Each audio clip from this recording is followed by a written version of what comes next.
Hello and welcome. And we're live, another Twitter Spaces. As if you thought that we couldn't make any more content after 100 hours of talking about pDAI. Tonight's developments have been particularly unbelievable.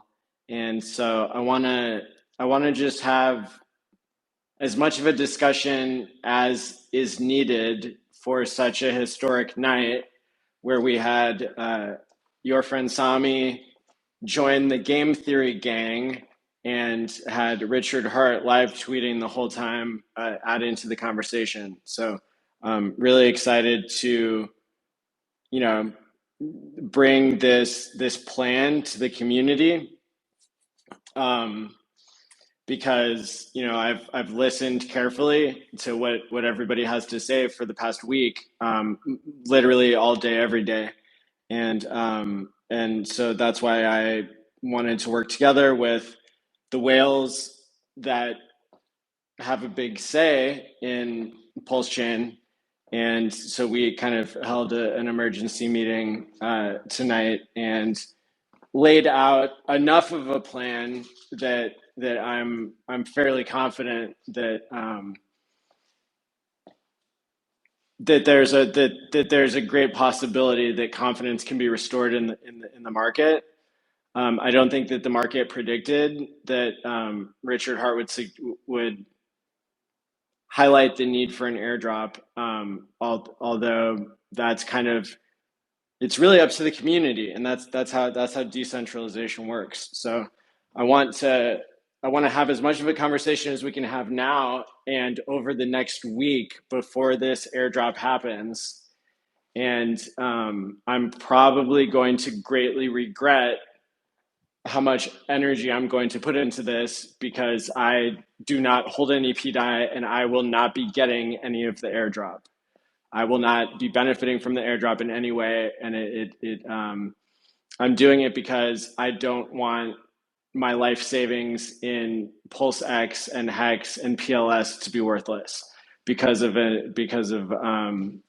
what everybody already knows about. So I want to bring up some speakers, and we'll see how this goes.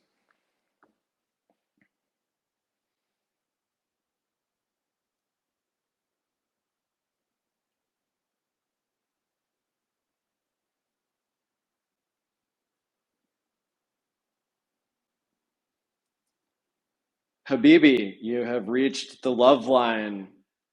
How can I provide you relationship therapy? Oh wait, I'm sorry.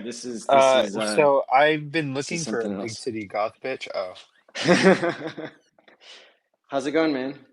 pretty good. Dude, I was trying to DM you, try to get up on that. Dude, I set up my webcam for no reason, What? bro. Oh man. Okay, yeah, I saw my brain has been going all over the place, and I saw that you messaged me yesterday, and I was no, that must have been earlier tonight when I was Yeah, when I was completely focused on trying to balance the yeah, I know. conversation and the You were, Richard tweets and stuff. yeah, it was a Sorry lot. about that. No, no, it's okay. I was speaking through Fast Abdul, so Ah, cool. he As was we at least yeah. responding to me. Yeah, you're giving me some good facts there. Thanks, man. Epic, epic. Um, yeah. So, new stablecoin question mark, guys? Thoughts, concerns? New PDAI, huh? Right. Yeah, like what is it like new PDAI, yeah, like same as the old PDAI? No, this one will not have an inflation bug. Or super complicated contracts. Just Right. Like just a good old fashioned PRC 20, you know. which Um 99% of crypto is basically the same code. Fun fact. right, right. And that this isn't to say that people can't build amazing smart contracts and make this go to $1 and beyond, and like just look at what Fast Abdul had proposed not too long ago about the fact that you can take any token, you can fork Liquidity, you can make a stable coin with it, and you get if you do that for an existing community like he did with Inc, then you create the best of both worlds. You have a token that can appreciate in price, especially with the beautiful game theory that he is starting to tell people about that I think could get applied to liquid loans and all kinds of liquidity forks. There's really exciting things that can be done with pDAI For sure. when, Yeah. I mean, when it's not killing the chain that it's on. so have you heard that Maria has been nuking the, I mean, I'm sure you've seen that Maria has So been. the game theory on that makes perfect sense now that there's been kind of such like a critical moment of like, you know, announcing an airdrop. I don't know if it happens like, you know, when RH was saying it, or when we were talking about it on Game Theory Gang, or when I released this crazy tweet just an hour ago. But any point, any of those points like make a lot of sense of when to dump, uh, because the community might as well assume that the snapshot has already occurred. So why would you, you know, unless you want to speculate on both, which, like, you know, when we talked about ehex and phex, like a lot of people, Johnny Chaos, Kareem said, just hold both copies, and then, you know, then you're going to be fine. But I would imagine that's the reason, and maybe it's coincidental. I was you know, I was Yeah, you've you been know, saying this for a minute, which is hilarious that, right, Richard talked about it. You've been saying it since day one. Like, what if somebody got an airdrop? Like, yeah. right, because I appreciated the multi-step game theory that would play out in the fact that I was honest with myself that pDAI believers are the truest, most. Yeah, They are hardcore. Like, I respect it. no matter how crappy it is, they're still there. Now, how does Sami feel about the airdrop? Has he spoken on it yet? Or He hasn't spoken about it, but if you see his latest post on his Telegram, I don't think he listened to what Maddie or the group discussed. Yeah, I think he's back to just full ball promoting pDAI. Sami? Yeah. Yeah, sorry, my connection dropped. Well, Sami told us on stream when he was live with us that he had already recorded some videos that he was getting ready to release. And so I think it's really likely, if you saw a video that just came out, he also, that it was recorded before he got on stream and told us, essentially, you guys are updating my worldview, but I'm not ready to change my mind yet. And he said he was open to, you know, coming on the stream in the following week, and you know, we had already previewed a lot of what went into the whale plan. So you know, Sami's support, like, you know, that is going to be crucial. And the reason that I predict that after we give him the space and time that he desires to think about it, which I would certainly want for myself if I was if I was holding, you know, several years of life savings in something that has been on this roller coaster ride for a week, I would absolutely want time to process a solution that would have community consensus, and I think that the game theory is very favorable for Sami, because he can choose to keep doing what he's doing, which is holding, and then he can get the airdrop, and then he can look and see what the whales do, and then he'll have the benefit of both sides. You know, like, so I really think that, like, the incentives for anybody who's a large holder is certainly going to be to see how it goes and, like, participate in one way or another. Some people will dump pDAI, the broken version, now, Some people will hold it, and then they'll get their airdrop, and they'll dump some of that. But we always talk about, you want to swim with the whales. Yeah, because because it's the people with millions and millions and millions of dollars who are going to, and the OA, and the sharks to some extent are going to decide which pDAI becomes the one with all the liquidity, becomes the one with critical mass.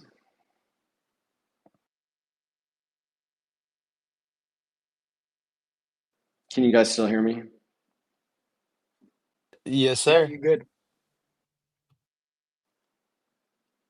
But again, like the reason that we had to rush out the proposal tonight, the plan, I mean, as it stands, is like a super solid plan, because it incorporates what we talked about with Sami, what Richard was tweeting, and what the whales want. Like, we already contacted them, so like we thought that it was so important and critical to do that immediately, because we want confidence to come back into the market. We saw as soon as, I'm pretty sure as soon as Richard was tweeting during our episode, like the price of stuff. I mean, I haven't even looked at a trading screen, but like it seems like the price of stuff maybe dropped 10 or 20%, and and now it looks like it's rebounded maybe half of that, and so that's why it was so critical, is that we wanted we wanted it to be clear that this is something that the community is capable of solving, now that the OA or Richard or whoever has given a blessing and a nudge even, and that we're very lucky to have gotten a nudge, and that I wouldn't have necessarily predicted that until things got so bad, or dragged on so long, or whatever, or like, let's get on with it already. Let's go up to 10x sacrifice rate and get the show on the road. But yeah, so this seems like it was timely, because this may restore confidence back into the market.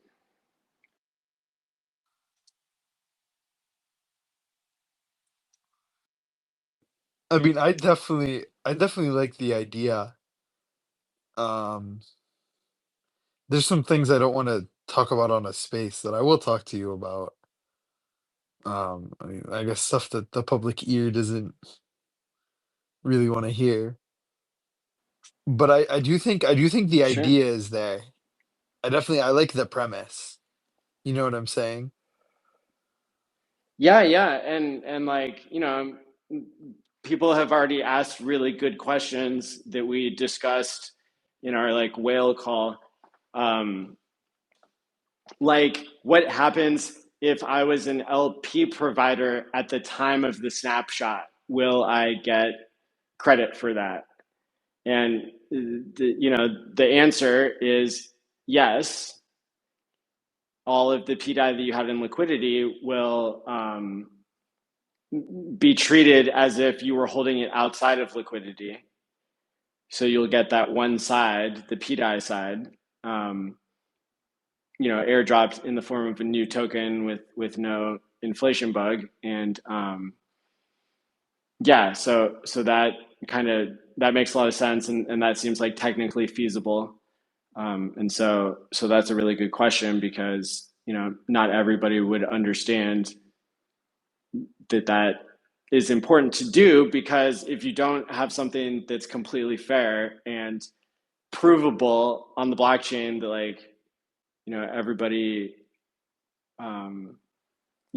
is getting what they should get, then these things typically don't go well. But in this case, there is no weird, there's been nothing that's brought to my attention yet that is some sort of like weird roadblock or like technical problem that would make it to where we can't do this plan and execute it, what I would consider potentially to be like perfectly, in terms of figuring out how much pDAI people were holding and like, you know, giving the pDAI to the people who did not exploit. And that's it, I you do know, like, think on that point, I also think it's given Maria's recent actions. I also think it's important that he receives none of this airdrop as well. And there are arguments there, but Maria's been hiding infinite mint bugs in their Tropa contracts. The reason they're in pDAI stated by themselves is they fat fingered into it. I think it would be better for the pDAI community as a whole to also not include Maria's wallets. I don't know. Have you thought about that? Has that been brought up? yeah, that's been brought up. And where we pinned it was basically, there needs to be a strong consensus, um, and like at the end of the day, it might end up coming down to like, well, which whales are providing liquidity and how much. And, you know, if the community split, we're not going to not fix pDAI, right? Like, Well, that's so yeah, that over brings that it up. issue. But yeah, but like, but basically, like, what we know at this point um, is like, in order for this to work, we need a consensus. And um, so that's what we're going to need. Y- And poking holes in it, like, without everybody getting a chance to sleep on it and think about it deeply, I think is like, that's not a job for tonight. For sure.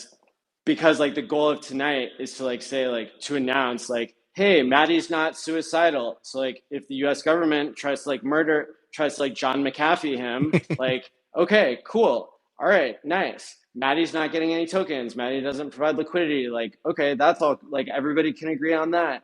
That's, you know, the token name, and just like get the easy stuff out there, so people can digest it and understand. And then and again, to restore the market confidence that there is hope that the ecosystem will not bleed out forever, that the OA doesn't have to use excessive centralized force to, like, you know, ruin something, or basically to fix something that the community could fix on their own, and like kind of undermines the whole point of like a decentralized blockchain. So Yeah, yeah, and I yeah, agree with you. yeah. That's why I think you need certain actors to be on board because you would also hate to see this airdrop going out and then see like the mass pDAI community basically just clip their bags right back into pDAI.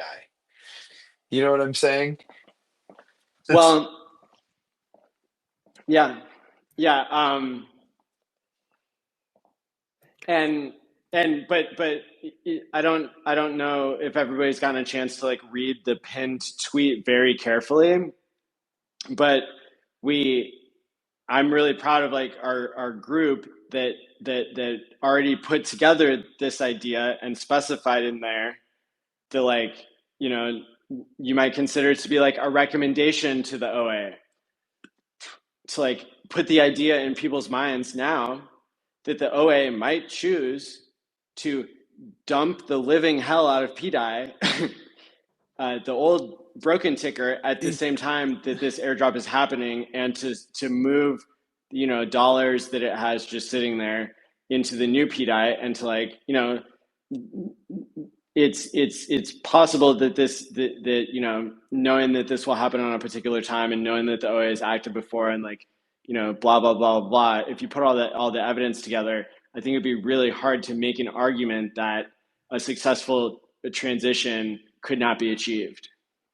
oh, I'm sorry. Yeah, that's not what I'm saying. I'm sorry if it came off that way. I 100% believe this could work. Right on. Yeah, I genuinely I believe this could work. I just think you need certain things to go your way. And Absolutely. I'm just Yeah. trying to bring up some of those things. And I And love that. yeah, And that's what we need. and there is, Yep. like I said, there is some stuff I'll talk to you after about. But And like I said, I think this could definitely, I think this could be such a perfect scenario for the chain, because if you assume everything goes right, you now have, I hate to say it, but the Atropa system is at zero. And it's unfortunate, but you had a bad actor who had an infinite backdoor into it. You have pDAI at zero, which means the current exploiters and any future exploiters won't be able to extract any money from that.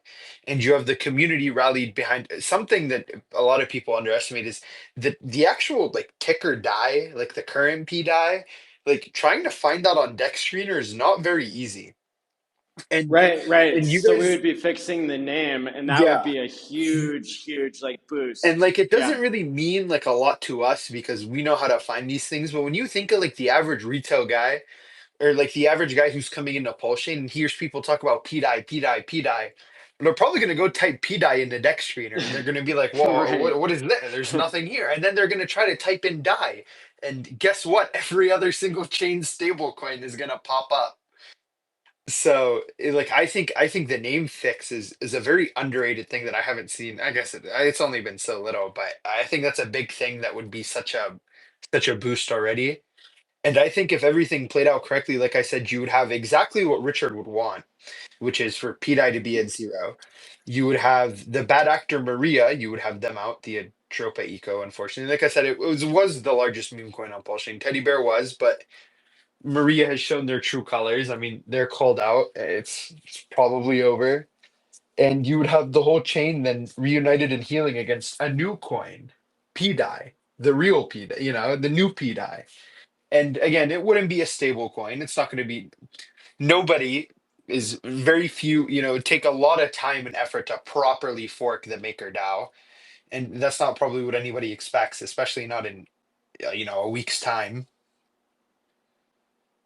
Um, Yeah, and like I said, you would have the whole community rallied behind a new narrative, and there's nothing saying that we won't be able to build new protocols on top of this pDAI. I mean, Right. we'll see we'll see the community hopefully build stuff onto it, and that'll be great. It'll become like the new Atropa. You know what I mean? Right. Right. Yeah, yeah, people might be so bullish on it that they pair their liquidity, and then we start the whole night Yeah, whole nightmare over. I mean, Just kidding, just kidding. people love dollar narratives. At the end of the day, Right, right. that's what people like. People, I mean, historically, everybody loves the dollar narratives. Who's gonna provide liquidity for the airdrop? Whales that we already know about. Are they gonna say who they are? That's not a question for the night that we're restoring market confidence, but like, yeah, I would expect that to happen. Could be known wallets. Maybe you would just know by But looking. when I say I would expect that to happen, like you have to understand that like the reason why we're giving ourselves a week to do this is because a lot of game theory discussion is going to have to be discussed to make sure that we don't open this up to be gamed somehow.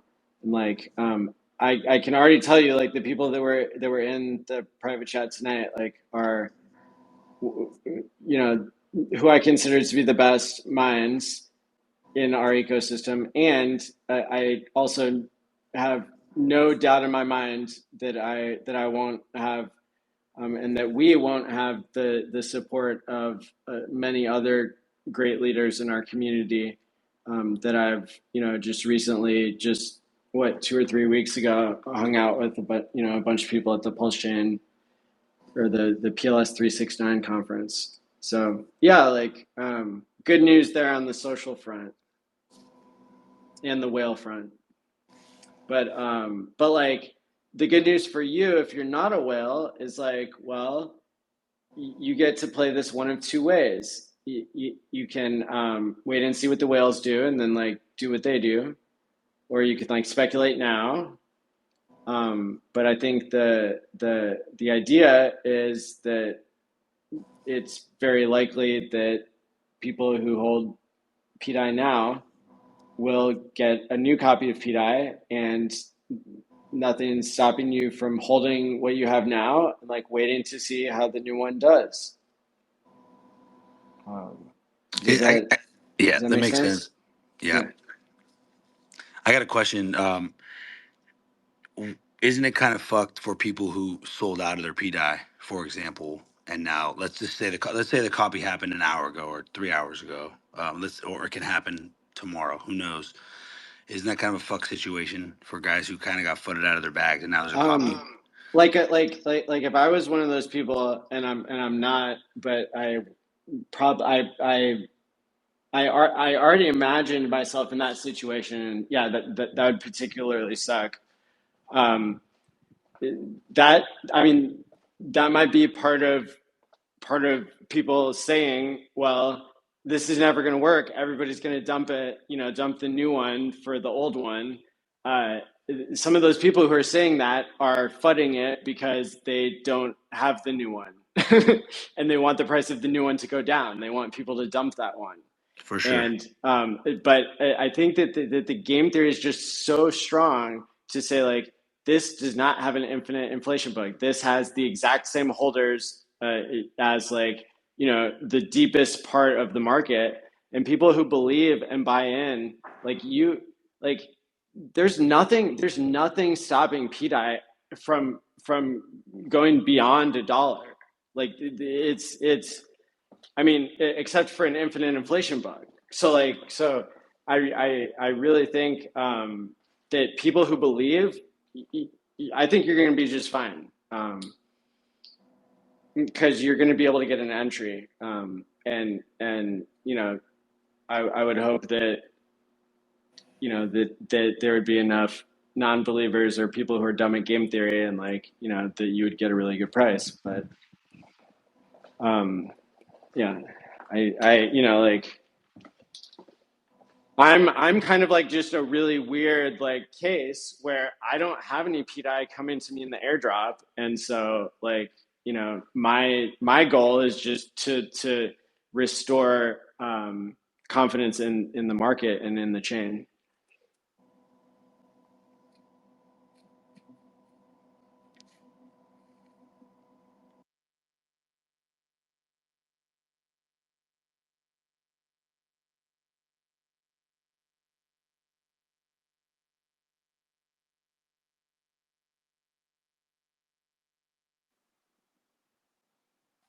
What other questions do people have? I think we just added a new speaker. Yeah. So is PUSDC gonna have any kind of part in this new pDAI? Also, is this gonna be launched on April 1st? Is that like confirmed too?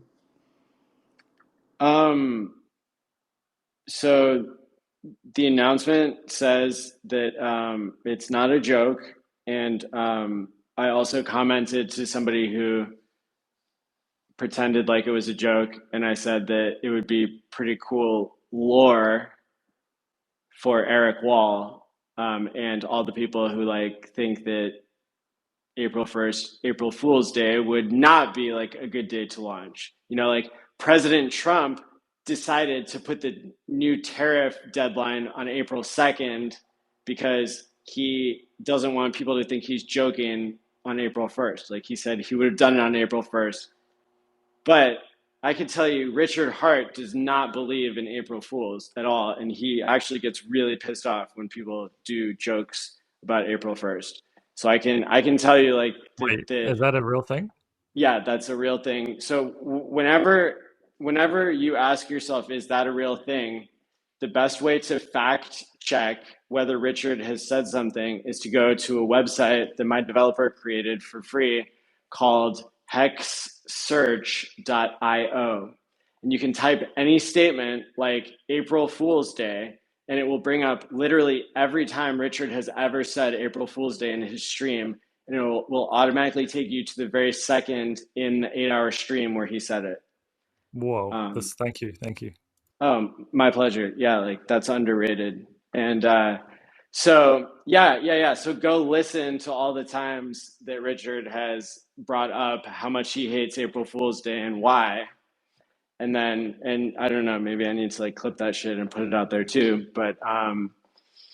But so yeah, like assuming that the whales are happy, right? Because like I'm not providing liquidity, so I can whoever airdrops this, because there's no founder, and there's like nobody's gonna know if I pressed a button or not. Like I don't want to become like enemy of the government and shit. So like I'm the one who wrote the plan, right?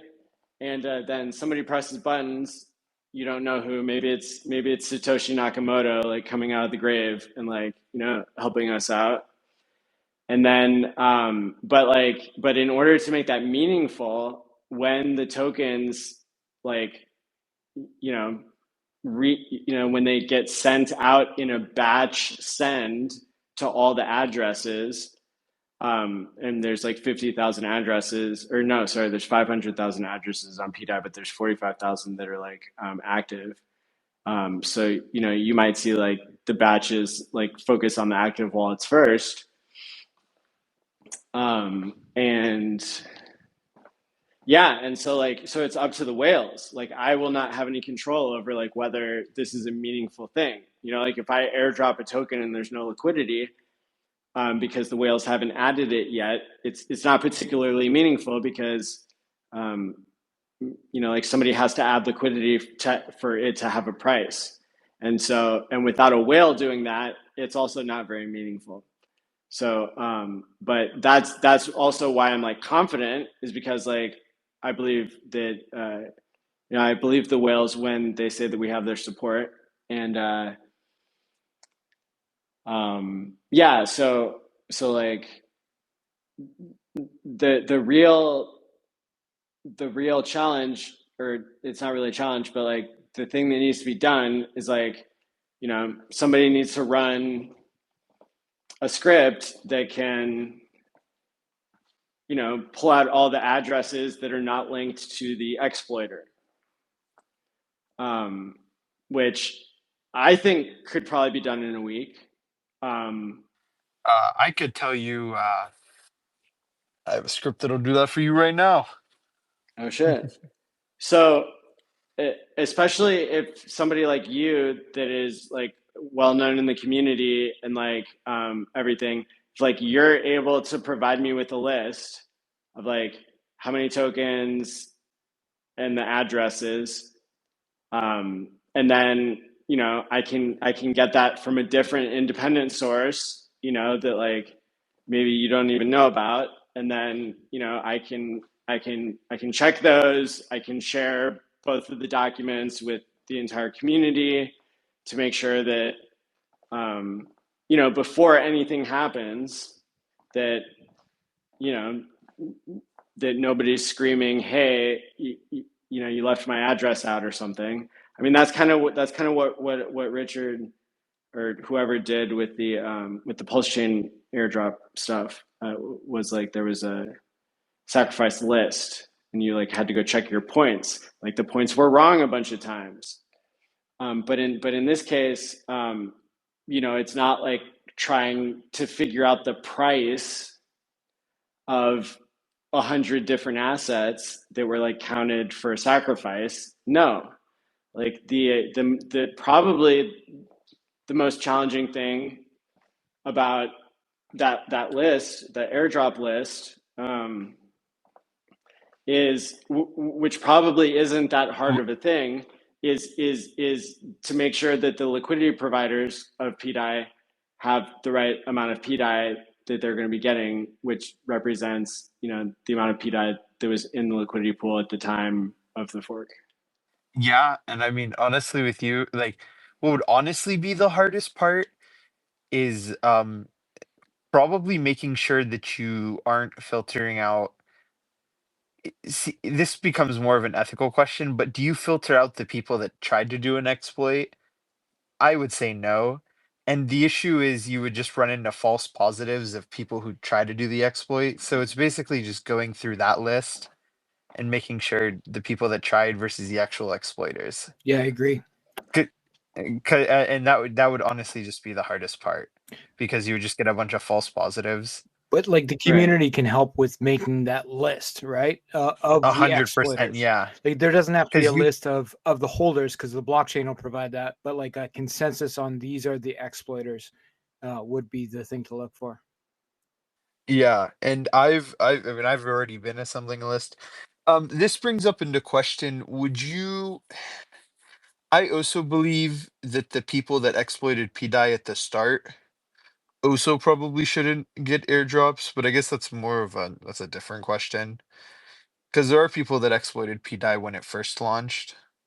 I think like the thing that would be most helpful for the people who provide data to me would be to have a column to explain like what type of exploit this this address is, you know, like associated with. And so that way it'll be easier for the whales to decide like, okay, well, this is like the whatever you want to call it, like the Vietnamese dong guy, you know, exploit, and like this is, and then you know, a different example of like, you know, this is somebody who, uh, you know, did some like weird atropa infinite minting thing or whatever. Yeah. So yeah. It would definitely be, and that list would also be so much smaller that like it would be, if you had a couple of eyes on it, like you'd be able to filter it through much easier rather than looking at like the what 10,000 plus holders that pDAI has, or you know, you're looking through each of those manually. Would you be willing to volunteer to submit a list to me, maybe like in the next 48 hours? Yeah. Yeah, Okay. I'll be honest, so it's like it's 3 a.m. for me, and when you started Right. your space, I'm already laying in bed. My Yeah, yeah. PC's already off, so I would have been done it for you, but I'll get it to you tomorrow. Oh, sweet. Yeah, Um, and that I think that that will also like help to restore market confidence if yeah, people you like can you are volunteering. yeah, you can have people, I mean, checking that list from tomorrow. You know what I'm saying? Perfect. You put up like a starter list, and you're like, "Hey guys, make sure your address is here." You helped me just a little bit by already giving me the block. So I don't have to go Right. back and I don't have to go back and match the second or whatever it counted. Yeah, So guys, it helps. just out of interest, I Yeah. don't know. Obviously, we've brought over a lot of dead weight in terms of the airdrop that people got from holding when they were holding DAI on ETH. Is now the time to cut that, or otherwise you're just going to bring across? Like, if you got addresses that aren't, Do you mean like the Coinbase wallets and stuff? yeah, pretty much anything that wasn't active on chain.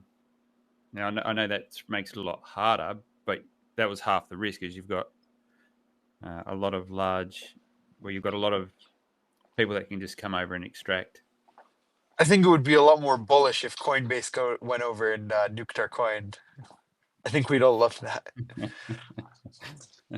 But no serious, Matt. Yeah, Um, I don't know whether that's sort of getting into pretty grey well, area then. so so I think the best consensus model I can come up with is like, you know, there might be some like level of liquidity that people are willing to provide, and like that kind of, you know, maybe gets you a vote or something on what everybody like, because we can't be like splitting into like, you know, 5 different versions of an airdrop token like that could fail and not fix the problem.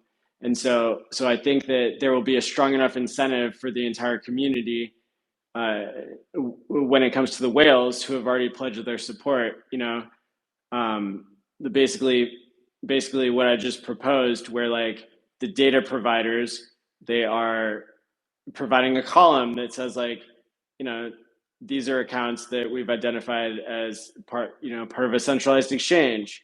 These are inactive wallets or something, and then that you know, it's by the data providers providing the option to filter based on those different criteria that the community wants and that the data providers want. Then the whales can make their decision, and if people don't like that, they can always try something else. But as long as the whales stick together, everything should work.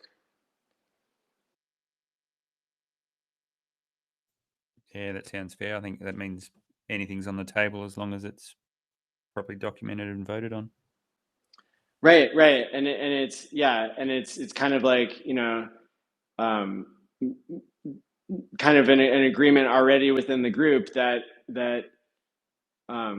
if we don't reach a consensus, we fail, and so that's how important it is to even if people disagree on what seems to be still a medium-sized difference is I think people are going to recognize that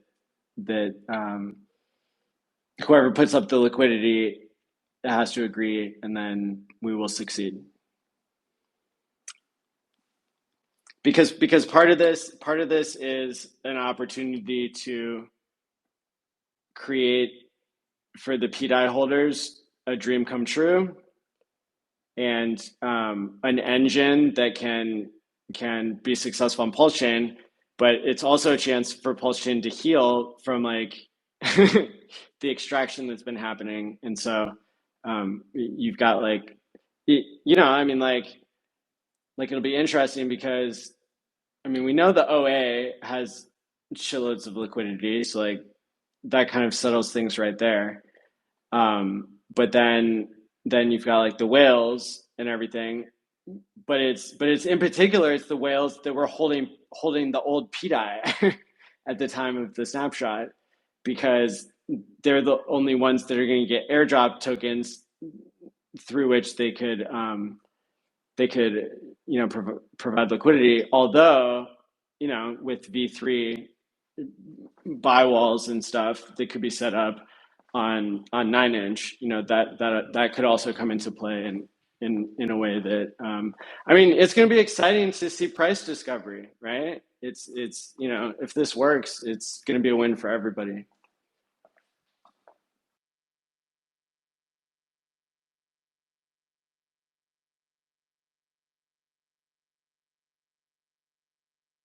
I 100% agree.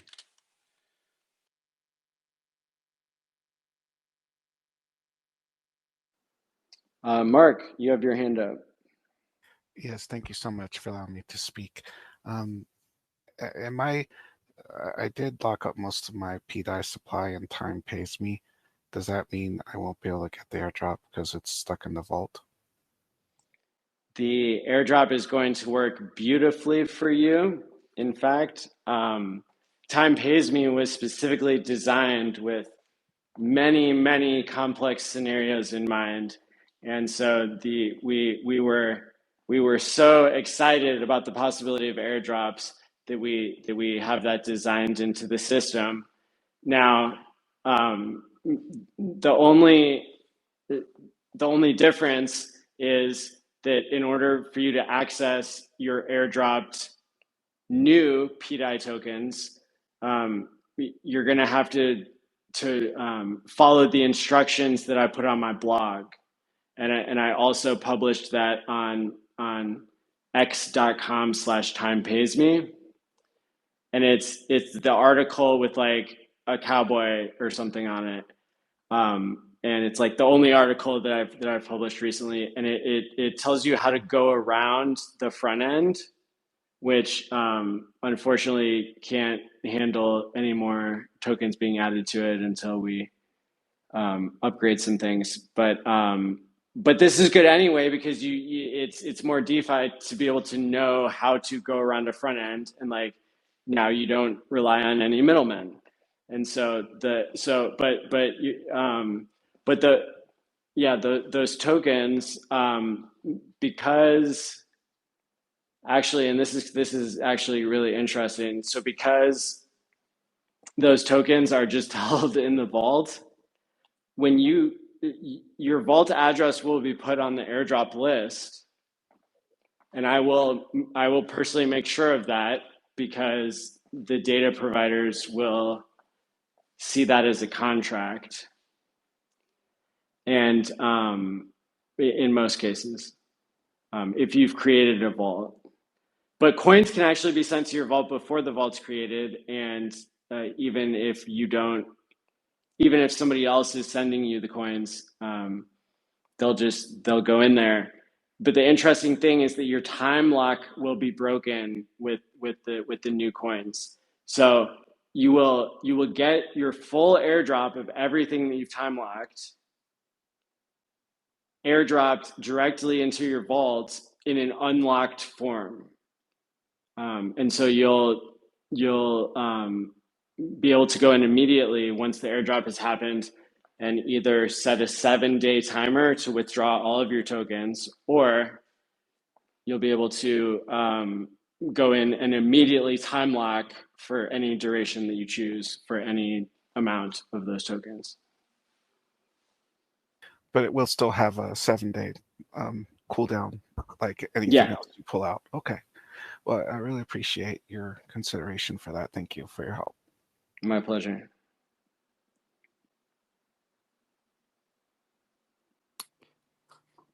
Do you think there's going to be any effort by like the OA address or any sign of Richard Hart supporting this? Because I think, to be honest, the loss of confidence comes from Richard, because the pDAI, quote, pDAI community, I think I can almost speak for him in a sense that they really feel he was asleep at the wheel and let this exploit go on for, what, 2 years? When he could have said something 2 years ago or when the first exploits were happening. So, Well, I'd like to, before Maddie, in terms of the exploits, the exploit that happened the first time wasn't necessarily an exploit. It was just because of when the chain forked, the first exploit was just people actually literally depositing collateral and then borrowing pDAI against that. That exploit was because the Oracle thought, because Pulse is equivalent 1-to-1 to ETH, so the Oracle thinks one Pulse was actually worth like the $1,900, and the first exploit was just people using and other forms of but collateral how like do you not know Radical and that? How do stuff. you not know that forking chain? You But have red team, blue team, test nets. what I'm trying Like, what again he's asleep at the can wheel, I dude. fucking finish There's here? people leaving the chain big time. That exploit wasn't a problem because when the debt ceiling that people were dumping maybe like 10 million pDAI for like $200. But the whole point of that was that exploit was fine because once the debt ceiling was reached, the global debt ceiling, people can't do that anymore. The second quote unquote exploit was just people minting pDAI with like USDC, and then basically those got to peg, and now that doesn't really matter anymore because that's just an ARB. This third one is a complete and whole new different way. And this is the first time this guy's doing it, and it's not just like in the contract or anything. You would need someone constantly looking at this, trying to figure this out. Yeah, but Richard's supposed to be a god in everybody's eyes here. Like, But he's not. That's see, that's your perception but of his him. chain is being extracted because he didn't do his due diligence. He's a DAI maxi. He knows the ins and Okay, outs of DAI. so I'm if the not trying to make an question, argument here, but this is why yeah, people are upset, and they're yeah, not going to necessarily want to jump onto the third or fourth meme coin of pDAI. The reason that well, community was so strong and so diehard is because they really believe Richard was going to create a decentralized stablecoin that had no attachments to anybody and was.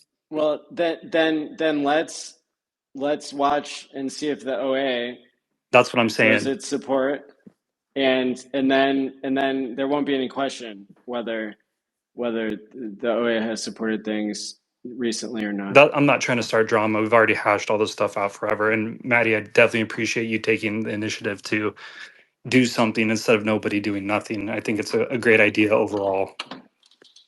Thanks. Yeah, as I said earlier, I'm probably going to regret it, Oh but well, it's the what are you right gonna thing to do, do. right? If there, I think it'll be successful. I just think it's going to be a lot of work and no reward. But hey, I'm going to open up to what Sami said. If I make a bunch of millionaires or something with the help of everybody else in the community, and I don't make anything out of it because I don't have any pDAI, then people can send me 1 ETH at the end of the cycle, and I'll just pray that it's worth more than like $200. amen to that. Triplet Dad, what's up? Hey everybody, I've got kind of 3 questions on this. Um, Go one for it. is Rapid fire.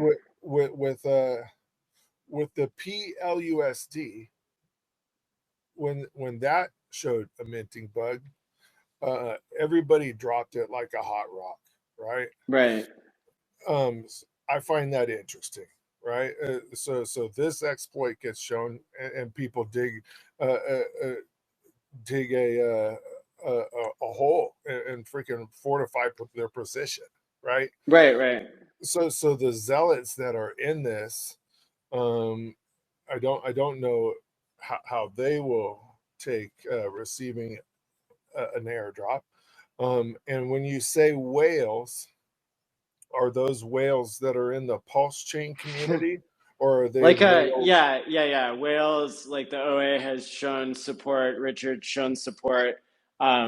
Yeah, and like if people are such diehard believers that like that this is possible and that the OA was behind it the whole time, like why couldn't this be the beautiful story that's actually a reality that the OA psyoped the community into like completing an airdrop that like cut out the exploit, and then everything went to $1 and beyond. Like With the intrigue of that project, though, there's mechanics behind it that peg it at $1. If the pDAI guys were right, it pegs at $1, and that's what they wanted. They're looking at buying a yeah, so there's ways to add that, and we talked about it earlier in the space, and I don't want to get too repetitive because I want people to listen to this on replay, and I want to get some sleep tonight.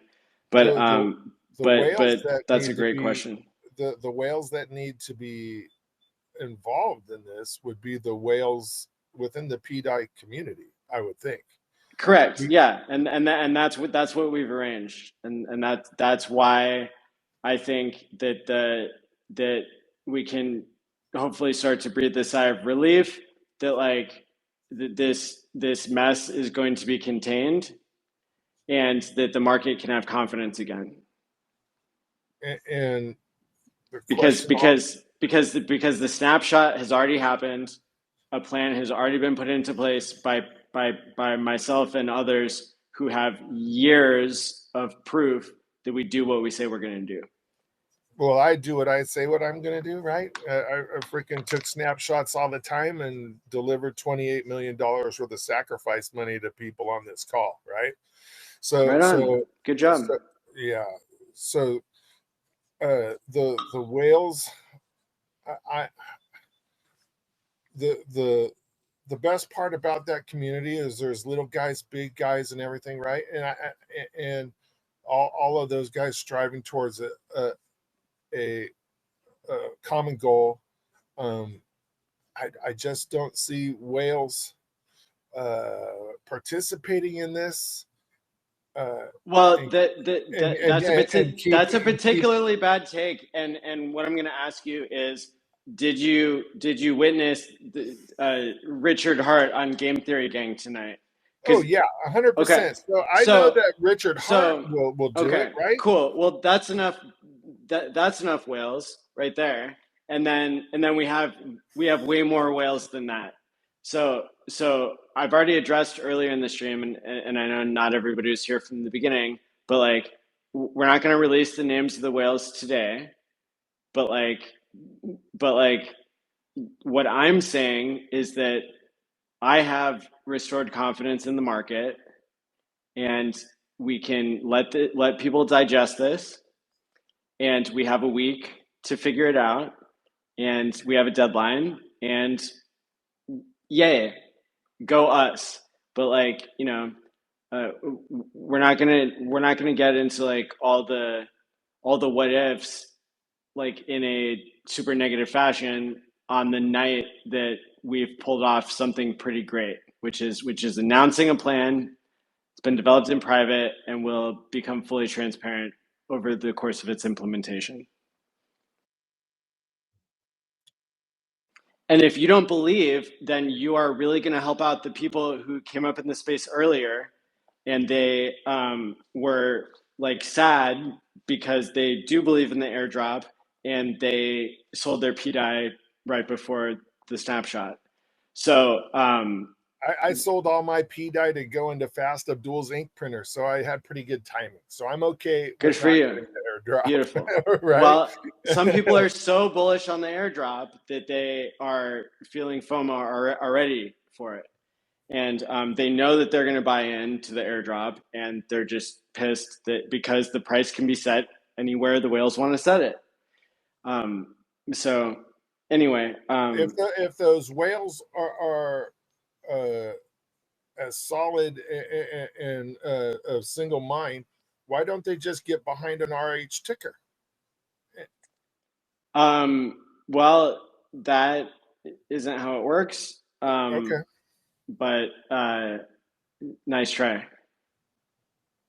Look, dude, I don't have any pDAI, so I would love what you just said, but that's not in the deck of cards that we got dealt today.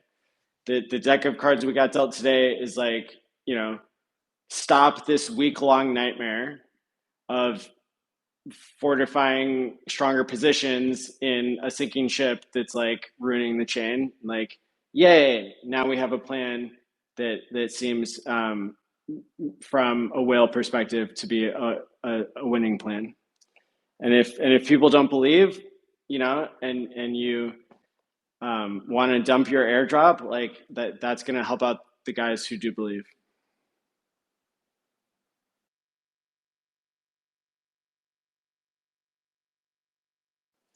But like Habibi brought up like some really cool points already, like that the most underrated, well, the probably one of the most underrated bullish things of this is fixing the name to pDAI, because when when new people want to buy $1 million worth of pDAI, they go type it in and it doesn't come up in Deck Screener and it doesn't come up anywhere. And so we can literally, and when they type DAI, it comes up with a bunch of shit that they're not looking for.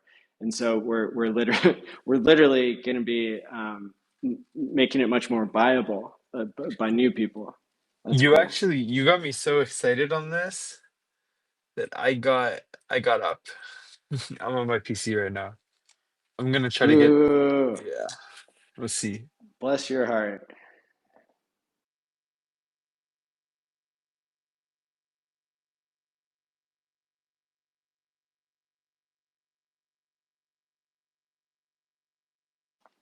Yeah, so I think saving the chain from ruin.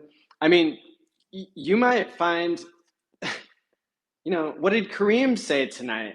Kareem, somebody who's never bought pDAI, I think he said he's going to buy pDAI. You know, because it's become such a popular topic, and now people have like invested a mind share in this, and so yeah, I mean, if this catches on, this could become the engine that Pulse Chain has always been looking for. This could become our unicorn narrative, and I would like all of you who become millionaires off this to please send me 1 ETH at the end of the cycle. Not required. Just donation address mati.eth.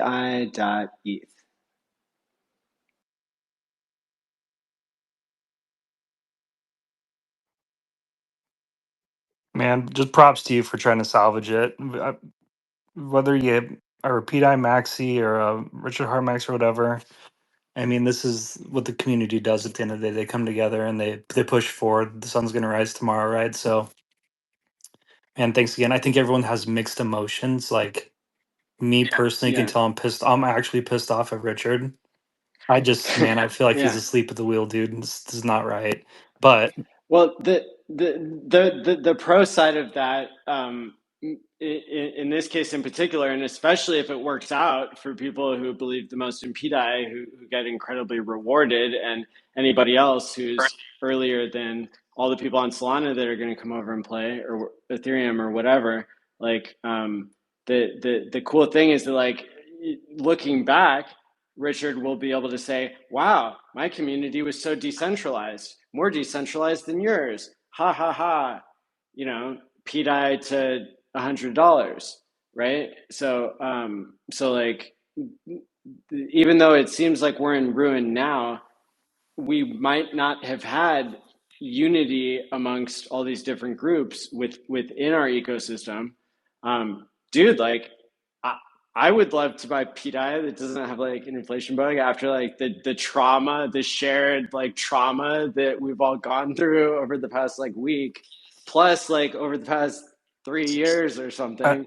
You know, like our SEC case is going to get dismissed. Like we have the founders of 2 of the 3 top centralized exchanges in the world.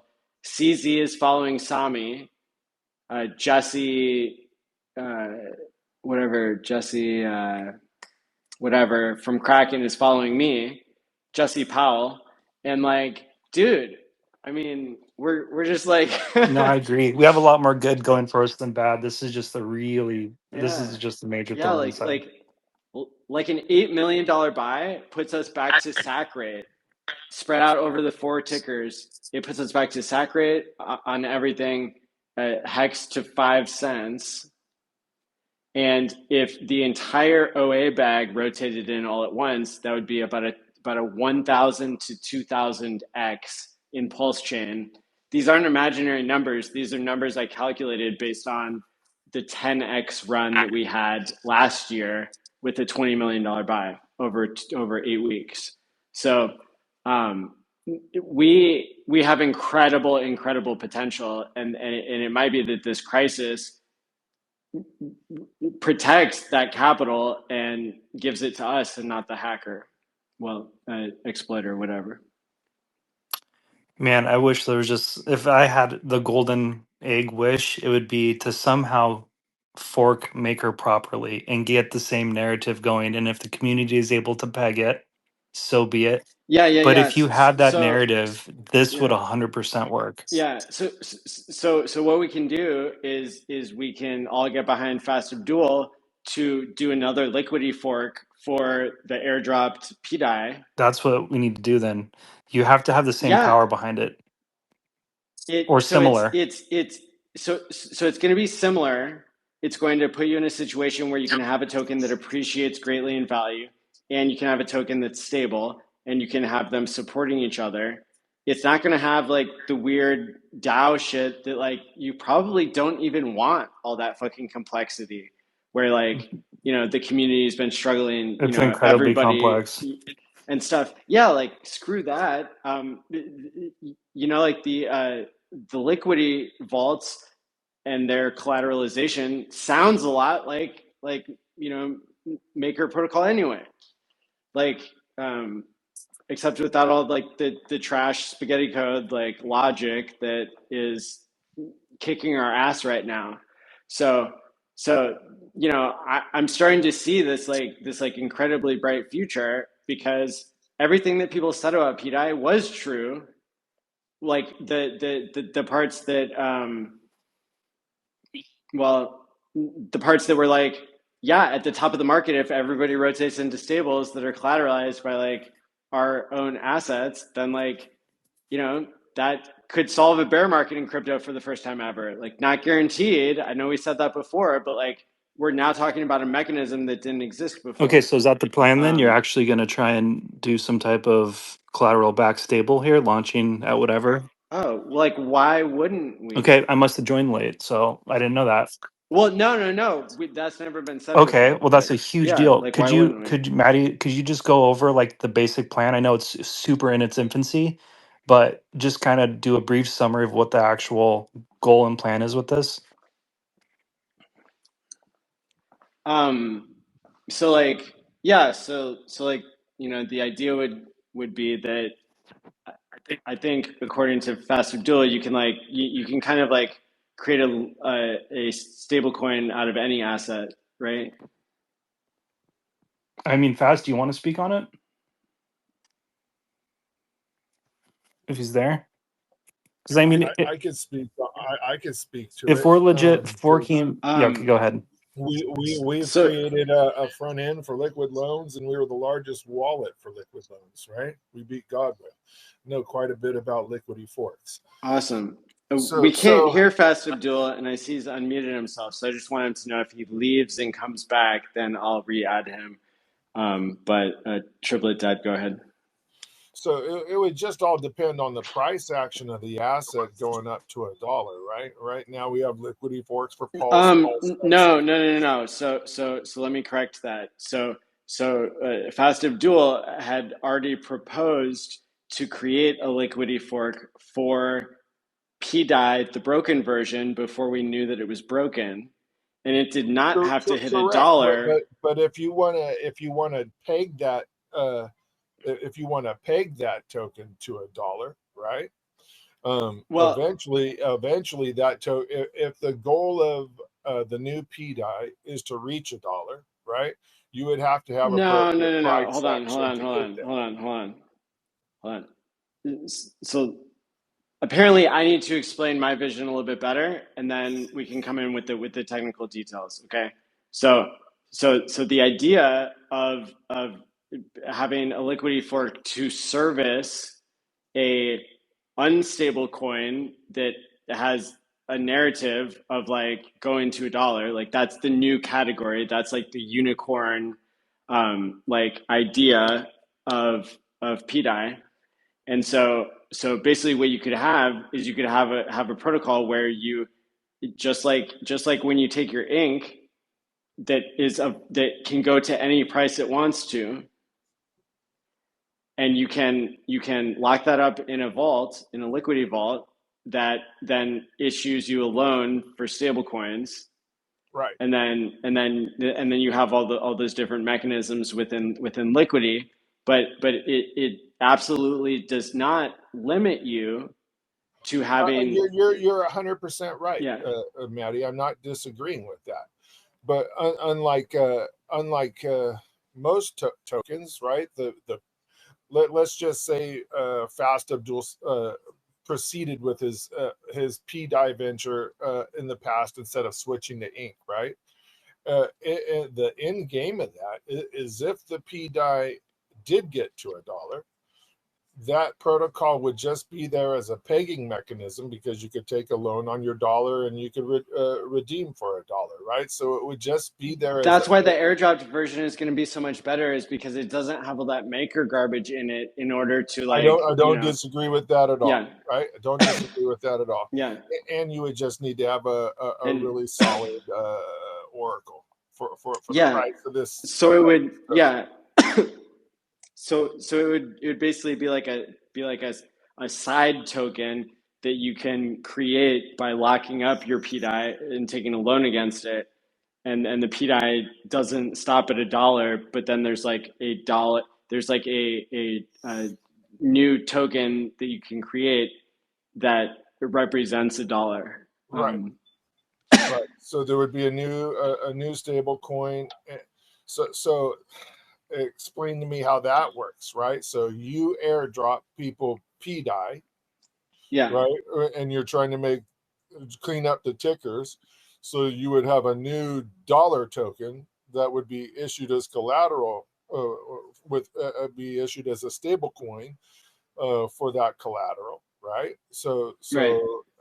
Hex DC, PXDC, INCD, USDLs, right? All dollars. So you would have to come up with another stable coin ticker that would be cranked out by the said liquidity fork, and then you would have a reward token.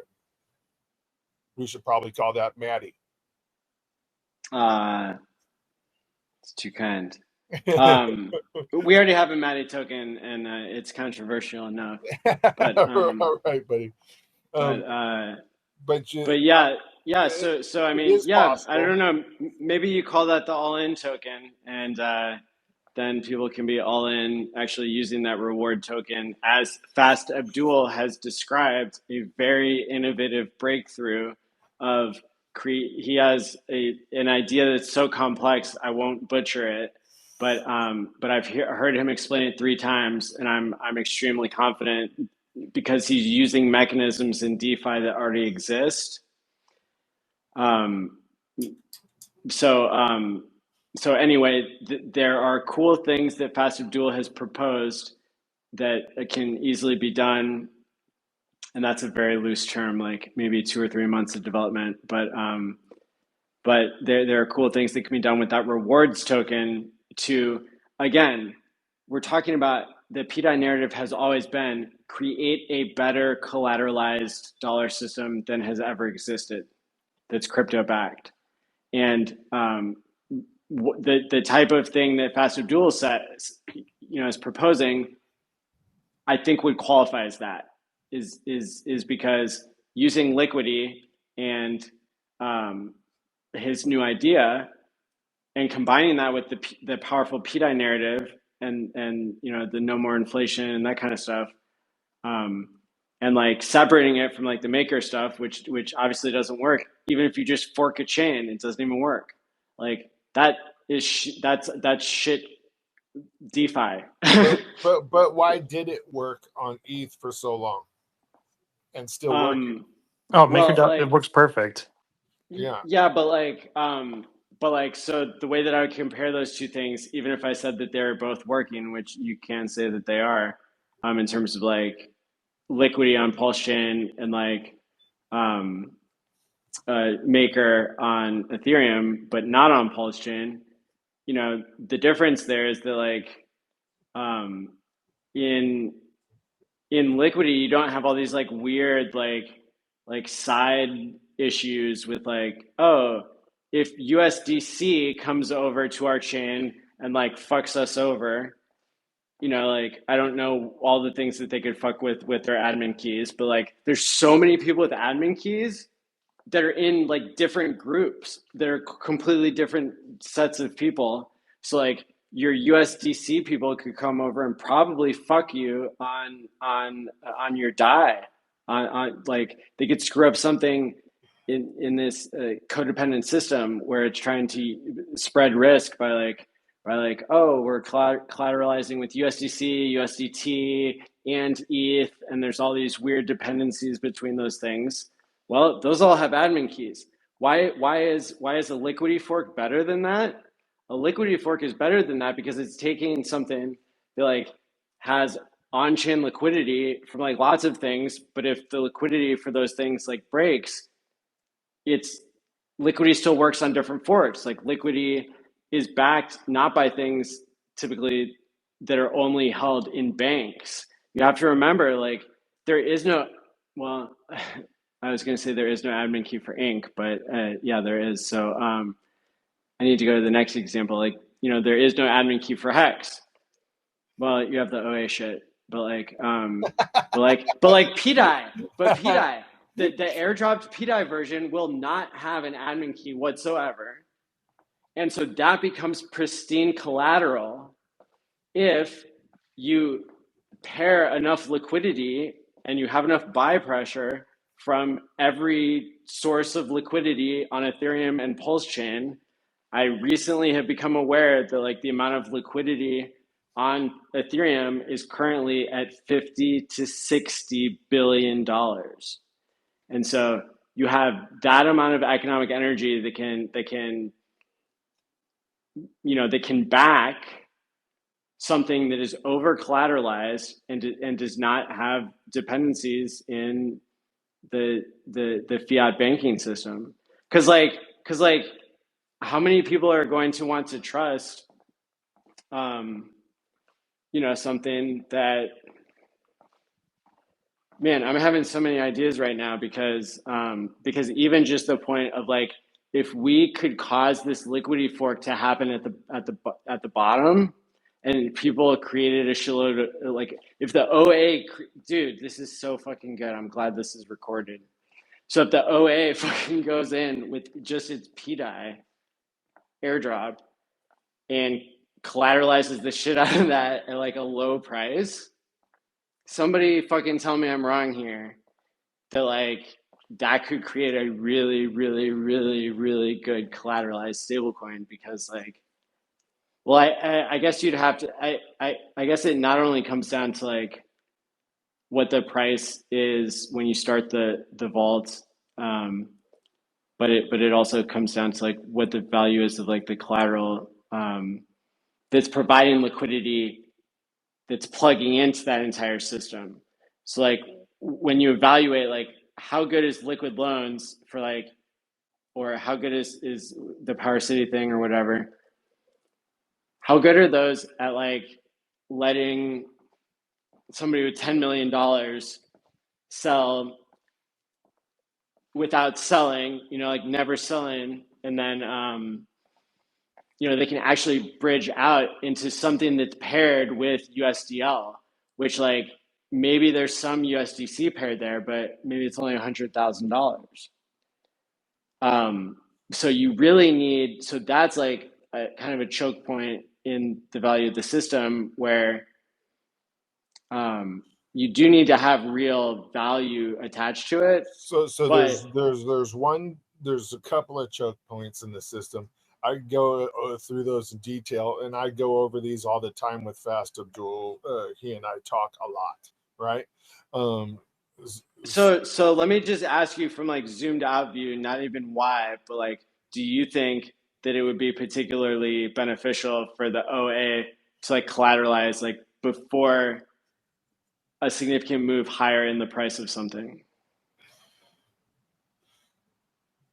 Do I think the OA? So let's take the example of like, what if like, somebody entered liquid loans with like 50% of the Pulse supply, like when Pulse was at an all-time low. Oh, that would help out the system a lot, because the way the choke point of this is that there's not enough assets, and this is, I'm not going after Fast Abdul, the Power City guys, or the liquid loan guys. There's not enough assets within the collateral vaults to make a sufficient amount of stable coins to actually fill liquidity pools in which a person can come in and out with large sums of money. Right. Now, Yeah. Fast Abdul helps that a lot with the help of Fux, right? By doing multi-asset collaterals in pools, so he can have a 4 stable coin pool, and having it be $1 million, there only needs to be 250,000 of each coin coming in, and you can reward those with yield, right? But even Liquidity on ETH had liquidity issues, which is why they came out with chicken bonds, right? And those chicken bonds were to shore up the liquidity side of ETH 100%. I'm going to mute and let BB speak for a second, because he keeps raising his hand, and I think he has something to say. What's the topic, BB? Because we're pretty deep in some game theory, and I want to I want to make sure we don't lose the thread. No, I think it's kind of on topic. Because yeah, I was wondering, like, I've been in pDAI since like 2023. In December, it was like the first coin I ever bought on Pulse Chain, bridging in, and so I've just been on the ride, like round trip my bag 3 times. But from my understanding, the narrative with pDAI is that it's a decentralized stablecoin, right? And so I guess, like, my question is okay, like, what's the mechanism that's going to peg the airdrop version? And so the airdrop version is going to it's going to be a free floating price, just like you could think Inc. Yeah, no, I understand that it'll be a free floating price, and then people will bid it up, but then you'll need some sort of a mechanism to peg it, right? Which is what you've been talking about. No. So that's what I'm describing in way too much detail for somebody who's not already studied this a lot. Yeah, no, I understand. It's just a high level overview. Yeah, of the there's thing, right? like.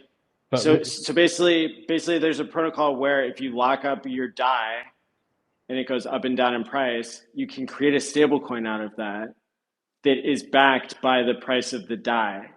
And so if I put in twice as much DAI as it takes to get $1, like in the liquidity pool, then I can issue myself one of these DAI stable coins that is actually, like has the structure of a stable coin, and like I can actually answer that. I can answer that question, BB. So let's just say That's not my that's not my you question. I'm sorry. That's not my question. My question is this, guys.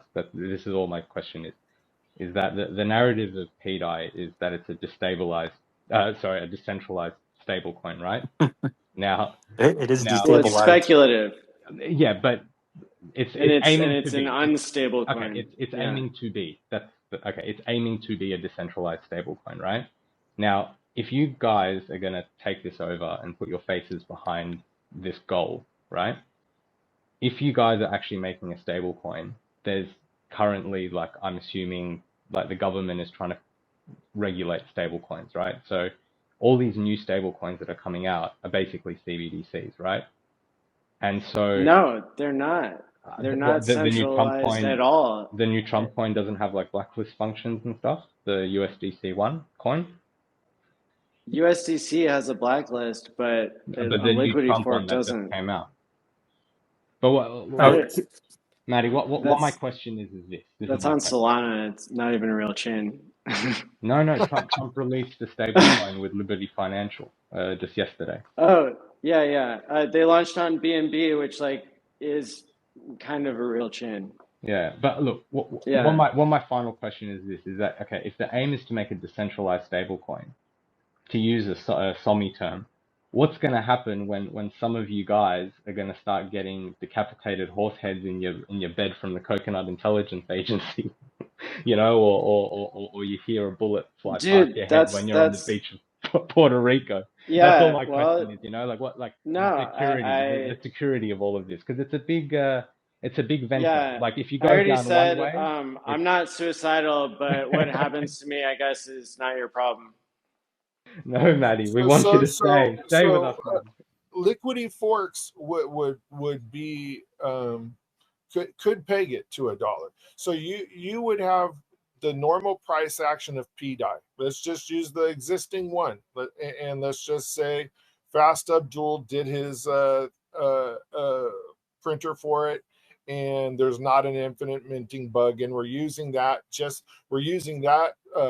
system, the Liquidity system, instead of using the MakerDAO system, because nobody could get the keys, and we're trying to figure out a way to peg this thing to $1 and not have it shoot above $1 and not have it go below $1, right?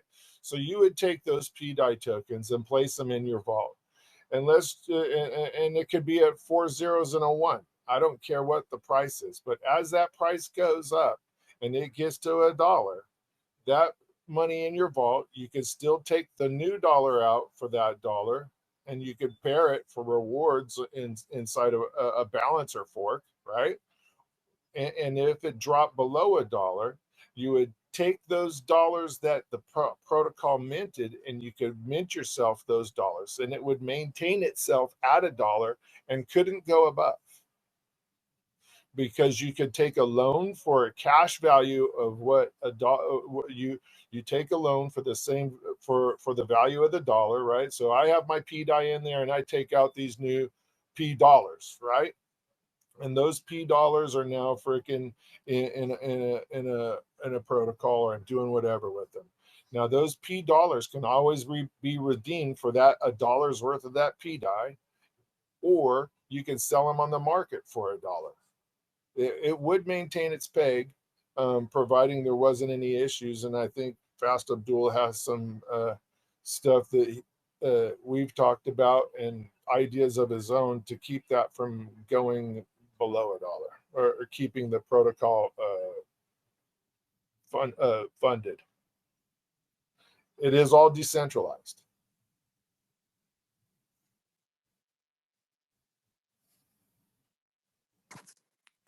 Yeah, so I think like if you over collateralize to like the extent of like 20x or something like that, that creates like a pretty interesting scenario. And as long as the market supports that price, which like that's the tricky part, that's the part that provides the most risk, like to the OA, which is why maybe it would be horizontally scaling this instead of like trying to do it all at once. The same risk is there with Hex DC, right? The ones that Power City made.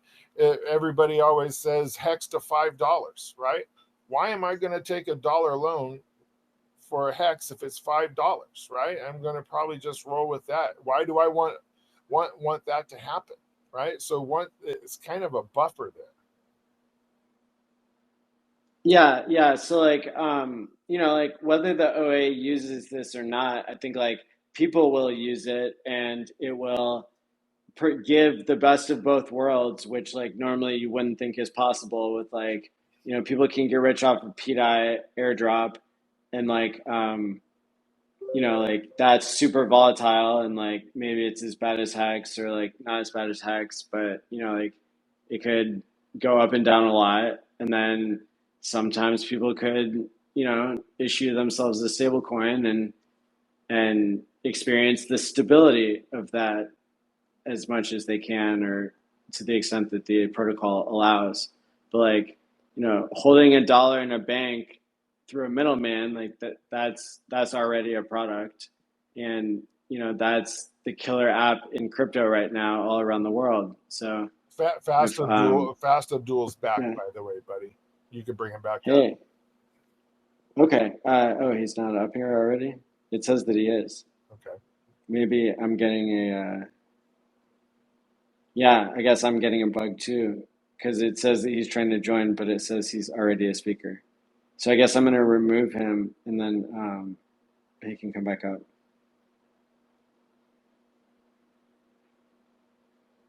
There we go.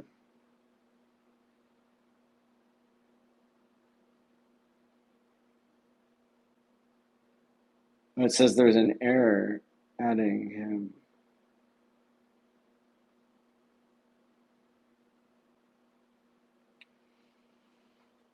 Stand by for technical issues. Let me see if it'll let me co-host again, because it won't let me add you as a speaker.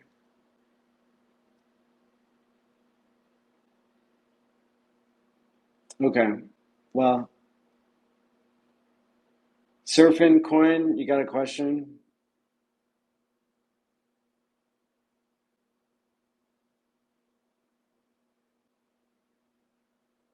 Vin Luck, what's your question?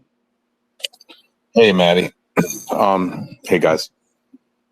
So it sounds to me like, like this is what you're talking about is, like one of the stable coins that are already out there where you can just over collateralize, whether you're using Hex or PulseX, when Power City is done, and a bunch of other people have done, right? We're just specifically using this new airdrop. That's going to be, I guess my question is this new airdrop going to be the only token that can be used as collateral for it, or is that's what I was just saying. That's what I was just saying with like the concept that like to minimize risk, or it's like practice, right, or stuff like the OA could horizontally scale. I don't see why you couldn't have multiple liquidity forks that are backed by the same the same collateral multiple times, and like I don't see that doesn't work, and that isn't more interesting, because then you can create like interesting liquidity webs where like I have a a pDAI liquidity fork that that's paired with ink, and that's what gives it so much value. And then I have another one that's like only paired with dollars that are like redeemable in a bank, and like there's like different webs I know that can be created, and they don't all have to suck like this whole exploit web. You can actually have them like pointed in the right direction, I think. So I've never ever heard anybody talk about like copying multiple liquidity forks for like the same asset or any of that kind of shit, but that's good shit. We are building one, but oh, okay, cool. Yeah, so there you go. It seems like it would make sense that PulseX, PulseChain, and Ink would be like the only other three. And I only say not Hex because it's already been through a cycle and you know, both sides and I don't know, just my opinion, but they're both very deflationary, you know, core coins and safer, let's just say, right? Yeah, like the reason I wouldn't do it with Hex is like in order to put Hex in a liquidity fork, you have to hold it liquid, and then if massive price gains cause tons of emergency end staking, there's a shitload of yield that gets dumped that would destabilize the people who are holding liquid. And so that's what I mean when I say like pointing something in the wrong direction. Like, right. Why wouldn't you just do that with Deci, or like just do a you know, one of these like pool party new launches off there where like you can create a max length hex stake that, or even just you could do like a weekly perpetual or something that that is just absorbing.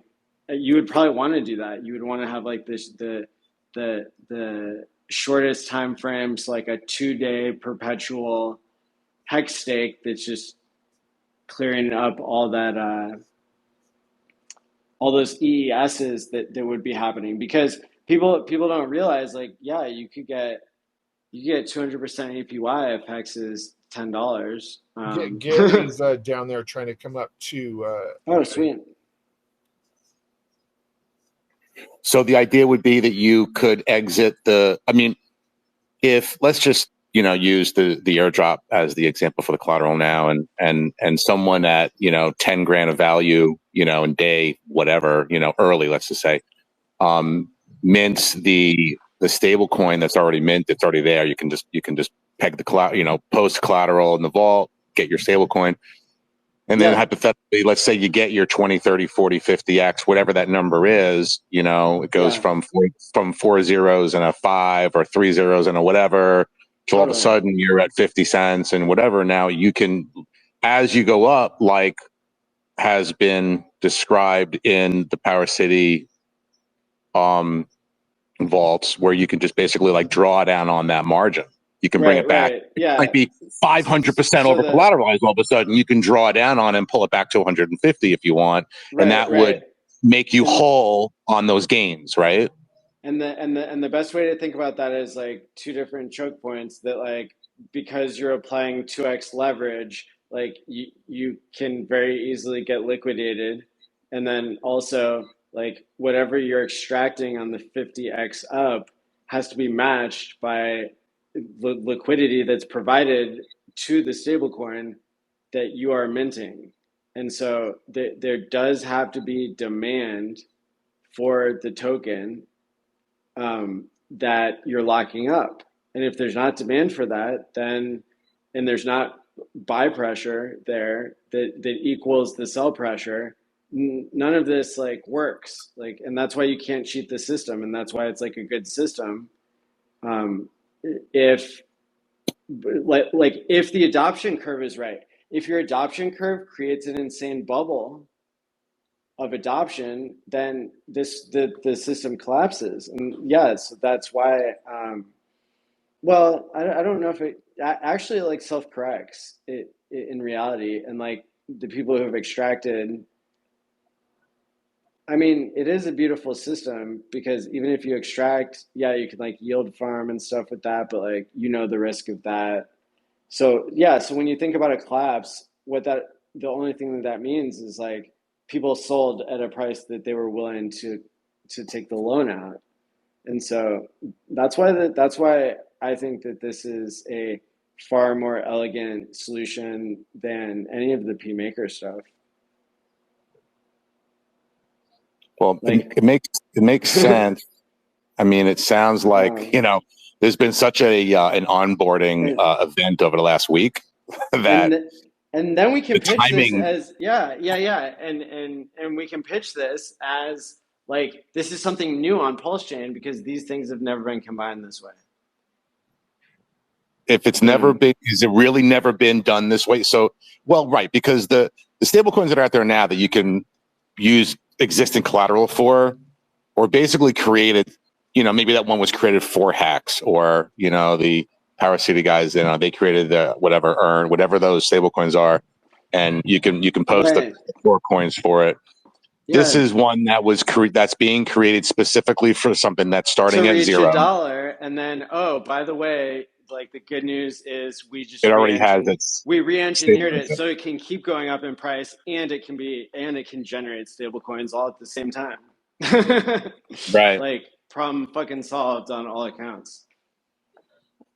Well, like, I mean, it sounds to me like the timing might be perfect. I'll just say that, like, if it works, man, I'll tell you what, bro, you guys are all getting like first class tickets over here to Vietnam when I build these schools to do the dedication, because that's all I'm doing this for. That's all I'm doing it for, man. I'm doing this for this foundation that I'm building off of this whole thing. And this situation over last week really kind of fucked me because I've been in it for a while and I haven't sold.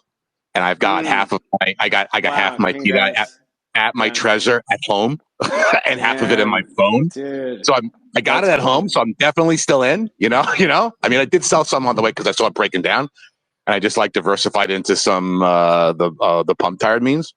But at the end of the day, like, if, my whole goal has been really just, fix these schools, fix these things, and using this whole scenario to kind of do it with. And I'm going to say thank you to you guys for at least trying to save it all.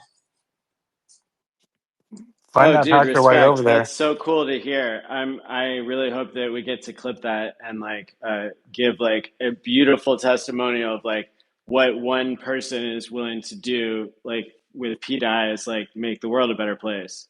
That's what I've been talking about it for 2 years. I mean, I know you just recently followed me, but and maybe you've seen in the past. And I originally wanted to create this, DAO, pulse chain DAO, and I've been talking about, just what are you going to do with your wealth? Are you going to go to the beach and buy a Lambo, or are you going to pay it forward and try to do good things, or and I got a decent following, and I just didn't want to do it because I saw so much negativity throughout. Everything that was going on, all this creating adoption through negativity. And I can't do that. This is not who I am. Maybe the ultimate optimist in me kept me in for too long. I would admit that. I should have probably sold when I told myself to on that third top. And there were too many people, including myself, which was yelling pDAI to $1. Here's the, fib numbers and this and that. And I was like, all right, one more pull back, and I'm going to go ahead and start selling on the fourth one up. And it just never happened. So, and, I've got land across the street. I got a school to build. I got a bathroom to fix. I got a sports yard to build, and a after school program to create, and Skylinks to buy, and all kinds of stuff. And I'm like, oh man, that's going to be delayed a little bit. Now you guys, in the last couple hours, as I'm watching this, as I just changed my profile to really only focus on the foundation, I'm like, wow, Maddie's like, all of a sudden it's kind of coming back together, and Fast Abdul and these guys are like, the community's coming together to fix this. And that's what we all wanted at the end of the day, right? Like, yeah, big mistake. I was kind of saying earlier, like, I think I created this all because I was saying 2 years ago on X Twitter space that I was hosting, he said he wanted a crypto backed by a stable backed by crypto. And right after that, oh fuck, man, look what just happened. And yeah, so he's going to be able to say that he got that and like the community created it. That's fucking nuts. Exactly, right? So it did force it. I don't know. It's just strange timing, but it's nice that he's out. It's nice that even Maria's out. Get out, everyone out. The community comes together. Community makes it. It's not even Maker. It's another existing system, or the liquidity protocol that is going to basically use it or set it up. And then if it's the narrative that's been built over the last week because of the turmoil has been honestly, like, I think from what I'm understanding, like a huge onboarding, like people are buying now like never bought before, onboarding now like never onboarded before. So there really does need to be an intense marketing campaign. Get a hold of that decentralized guy. Maybe he didn't steal the $100,000, or decentralized me guy in England. I'll be happy to be the foundation face on this, because I'll be on chain, fully disclosed, everything's there, and people tax write-off. Well, you can do it because, hey, at the end of the day, you're still going to have to pay some kind of taxes somewhere, and just pay it back. But Thanks, guys. I just want to say thank you. Yeah. Well, yeah, thanks for coming up and sharing your awesome story too. Gary, you have your hand up. So good to see you, man. I just have ideas. These are just suggestions to think about as you guys, do this thing. I'm responding to the tweet that you posted in response to the stream that the tweet storm came from Richard, and I was also listening to other spaces at the same time while they were watching your stream. So my these are just ideas. These are just suggestions, and I don't know that they're any kind of fix because people that are in, they want to get their money back. So anybody that has put in their it puts in liquidity, like anybody that puts into a meme, basically, that's what I'm assuming. This is a meme coin kind of airdrop. Is that right? Is that what we're talking about? Like the idea has significantly developed in the past 2 hours to Okay. include a liquidity fork that would allow you to have both the speculative nature of a coin. So like pDAI could go to whatever price it wants to go to, with a 6 billion supply, essentially.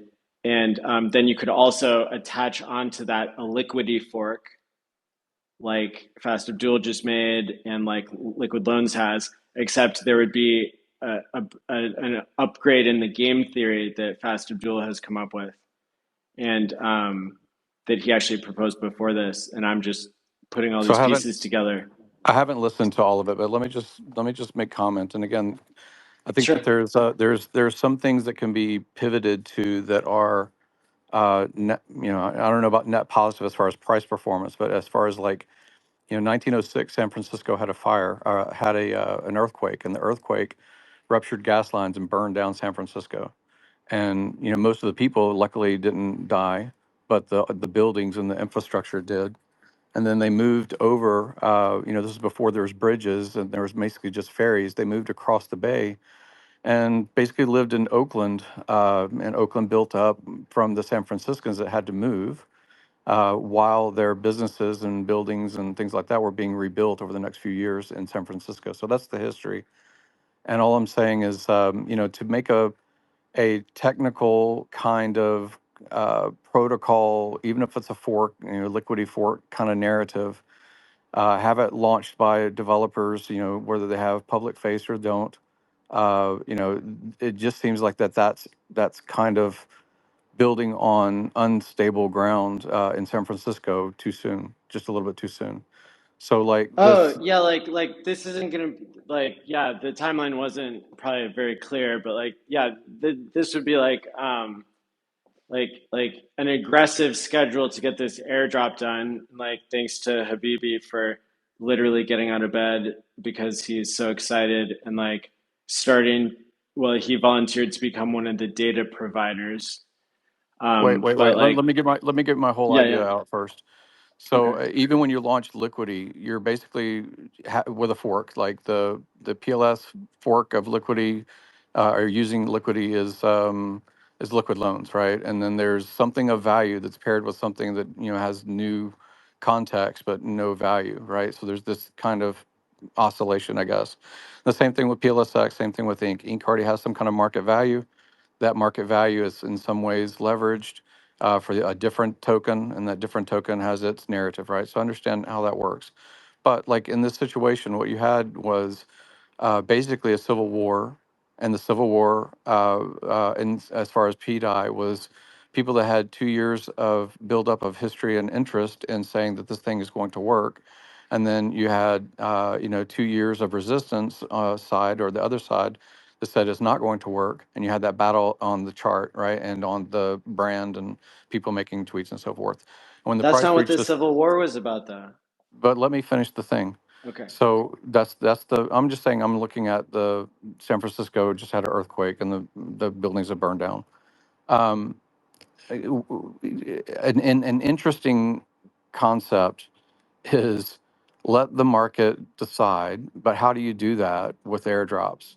Because airdrops are almost always sold into something of value. And then if that airdrop survives in narrative because people want to promote the airdrop thing, then it goes on and rebuilds the chart. But that's almost always what It's airdrops very do. much like a migration and not like a standard airdrop, like because it's replacing something and it's upgrading it and it's giving it to the same set of users and it's like a closer use case to what they wanted, which was speculation and stablecoin all in one, which like is now possible. And there's an inflation bug that like now can be fixed and like so it's I I can't really call it a migration because like that's a different thing, but like it kind of is. I don't know. So on this potential launch of a product, a liquidity fork, there's going to be That would be like a month later. right. There's going to be value that gets put into it by somebody. The somebody is going to be the developers that develop the front end, develop the and launch the code, the brand that they have, the people that promote it. That's part of the build cost, the overhead. The second cost is the liquidity as far as what has value that it's referencing. And I'm Well, assuming that you're saying it it's referencing the pDAI token itself it that currently it's has an extraction. it's better to build liquidity forks for things that want to be stablecoins and speculative than just things that want to be speculative but don't care about being a stablecoin. So like Hex doesn't care about being a stablecoin, but like pDAI does. And so that's why it's a much better like product market fit to be able to say like stablecoins are the number one use case of crypto in the world. That's Whoa, the whoa, whoa, killer whoa, app. whoa. Don't go too far. So what are you saying becomes the stablecoin? What is the stablecoin? You're talking about DAI itself or USDC itself? What is the stablecoin when you're saying it's a stablecoin? Well, that's how I described earlier. That basically that a liquidity fork would mean that you can lock up any amount of pDAI that's been airdropped to you in the future. You know, like a month after the airdrop happens, like you can, like you have to have price discovery. That's for sure. And then like whatever the price of it is, even if it's low, like as long as there's a large amount of liquidity connected to that, you can create a meaningful stablecoin like Fast Abdul just did, connecting Inc to a liquidity fork that creates Inc D, Inc dollars that are essentially backed by the liquidity that is paired between Inc and Inc D and Inc and everything else. So just as a concept, what if you did it a little bit simpler? And the simpler version would be PulseX has V2. The way that PulseX V2 functions is that you put something on one side paired with something on the other side, and it gives you an LP token. And the LP token, when you want to redeem it, you're redeeming it for whatever value that the pair had, as far as in aggregate, because you have the pair returned to you. But like it has been accumulating, because of oscillation, it has been accumulating different numbers of the token or something like that. I don't know. Is it accumulate? Does the fees? I think the fees get accumulated, right? And you only see the fees when you extract or you remove the LP altogether. Is that correct? Correct. Yeah, like having Yeah. V2 liquidity is like an important part of like whether you're using a liquidity fork or not. What it sounds like you're trying to Just wait, wait, wait, create wait. there, Just on the Gary. basis. Let me get these. It sounds like you're Let trying me to get. create a. Let me get just the basics, and then you guys hash it out. Just the basics. So, a concept would be anybody that basically wherever you had your block and whatever your snapshot, your airdrop, whatever, right? But you have two tokens, in equal supply, and then the equal supply tokens that are going to be airdropped to everybody. A liquidity pool is made on V2 of PulseX and paired, right? So that maybe Somi, he decides because he's been like a front person for pDAI's narrative so much and recently, maybe a percentage of his bag, equal percentage of his bag, is put into LP, or anybody else that wants to be a whale in the pDAI narrative. And what I'm saying is, Oh, if it's dude, this is wait, sick. This let is me really good finish. game theory. Let me Go ahead. finish. So basically, if the front runner, he's wearing a bandana today in your stream and things like that, and he wants to be the front man for this narrative, then big bags, the whales, they could be seen as far as the snapshot, but basically equal airdrop of two different tokens, big supply put in between them. They have no value. They have no market value. They're airdrops. Both of them are airdrops, and they go into LP on V2. Then the keys are burned. They're the LP can never be removed. It just sits there. It had no value at airdrop. It has no value when it got put into LP. Nobody's able to speculate on it until it happens. And then once the keys are burned, Somi can promote both sides. He can say, look at the chart on this side, look at the chart on that side. He can never withdraw his LP, whoever puts in the LP. Their risk vector is simply that the chart's going to do what the chart's going to do. Now, the LP, I guess, I don't know, does that have something to do with liquidity? Does that have some bonding effect? Could the LP put immutably, the LP tokens immutably be put somewhere else? I don't know. So that's your technical question. But right now, the idea of linking something that already has value to something that people have disappointment over, pDAI not going to $1, if that's broken and all that stuff like that, and all that issue. But basically, if you say, hey, everybody that bought in and they were sitting here at this particular point in time, they're going to get an equal amount of two different tokens. And when V2 launches an LP, that's the only LP, unless people can choose to do it after the fact, or maybe you have to just time when you release the airdrop or something. But basically, a certain supply is in LP, and what you do with that key of that LP, I think it should be burnt. I don't think it should be in possession of anybody. But maybe there's some liquidity, kind of thing you're talking about that lets it ratchet up in value. It has a market value. The LP tokens themselves have a market value, but I don't know all the complexities. All I'm saying is let the market decide, because if you link something that has value, then when people reach close to their price point and say that's enough, I've gotten a little bit of a rebate on my loss. It either goes to zero, and right now it's zero, or it's going to be a constantly extractable thing that the Vietnamese guy takes out of the narrative. Like all I'm saying is, if you want to save it, then as a narrative and get Somi to promote something, I think you should promote the airdrop that he has equal share of, and he can talk about the lore and the chart and the history and referential and things like that if he chooses to. But for right now, it feels like, San Francisco burned. It affects the rest of the equity and of real estate around San Francisco, because it constantly becomes a comment and a topic and a hashtag, and it becomes troll fodder and all this other stuff like that. So I would rather go to green pasture as far as an idea. But I understand, people lost a lot of money. I came in, a lot of people see my wallets, and I came in very high, and I top blasted above 2.5% or 2.5 cents. And I sold, when this thing was really at risk to harm people a lot. There's a huge capitulation for me. So like, I don't care about the airdrop element. I'm just saying, and I don't even want the idea to really survive. But like, if you do have master promoters that have sunk cost fallacy, as Richard commented, then the only airdrop that I could even say is reasonable, to me at least, is not linking anything to value, but linking two things that have no value and just letting the market play out, who wants to support it, the chart on either side of that liquidity.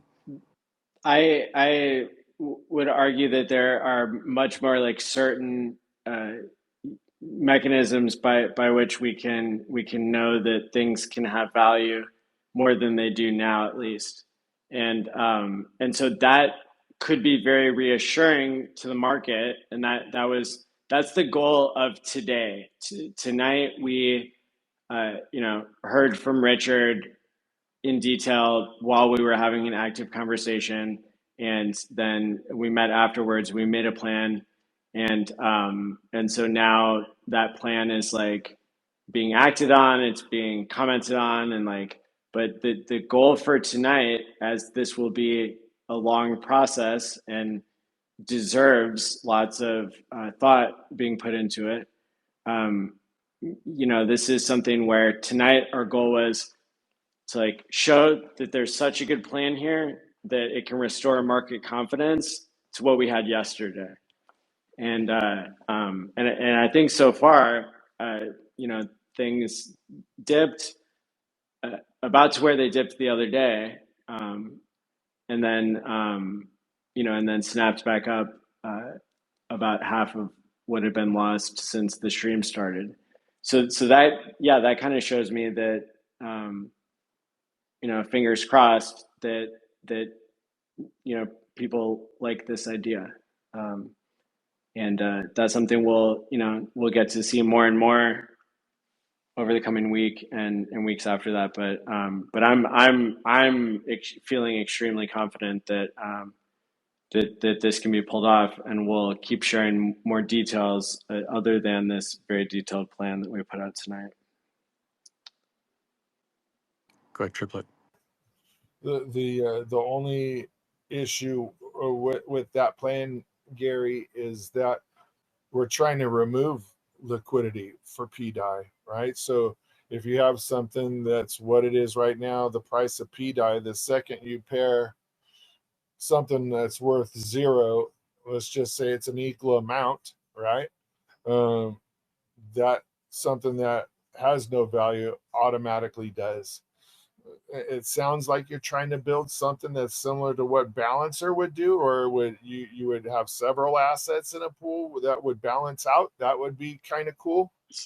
So because the goal tonight is like restoring market confidence, I want to be really clear that like there's a very ingenious, and like people can fact check me on that and like give me their opinion, but like there's a very ingenious mechanism by which to create out of a pDAI airdrop both a stablecoin that is different than every other state. You've never had the the theory of speculative stablecoin and like the first cycle unicorn idea of that. Nobody's ever combined that with Liquidity before, believe it or not. It's always been it's always been things that are less related to stablecoins than that. And so you could have the speculative play of crypto combined, like pDAI could go to $10 if it wants to, and you could also plug in the functionality of a stablecoin, which fits perfect. It has perfect There is a product market reason. I don't like what Maddie? you were saying though, because you're saying that you're trying to take the energy away, the economic energy, like Triplo was saying, the energy away from pDAI. But the only way that you can have that's not how Liquidity Forks work. That's not what Liquid Loans does. That's incorrect. Okay, so are they locking up this pDAI token that has a Vietnamese extractor, and then they're getting something else? Is that what you're saying? No, I'm worried that that No, people haven't what they're doing people is haven't creating an airdrop, and they're yes, like I'm worried that people aren't aware of all the details of the plan, and so maybe that's my fault that I haven't gone over it verbally as the hours have gone on and as new people have joined who were not listening to the entire conversation. But the thing that we're talking about right now is we're talking about super advanced game theory that is like part of the energy that like Richard started earlier tonight when like Sami and Kareem and Fast Abdul and Crispy and I were like, at our wits' end, like trying to figure out how to stop Pulsion from bleeding out due to a hacker. And I've known for many days that the solution to this, because I can judge based on Richard's tweets that he underestimated the belief of people in pDAI. And that's a shame because that's one of our greatest assets on Pulse Chain. And so, myself being much more plugged in, I'm sure, than he is to like the how special pDAI is, like because I was wrong about it, and like it's something we've theorized about for years.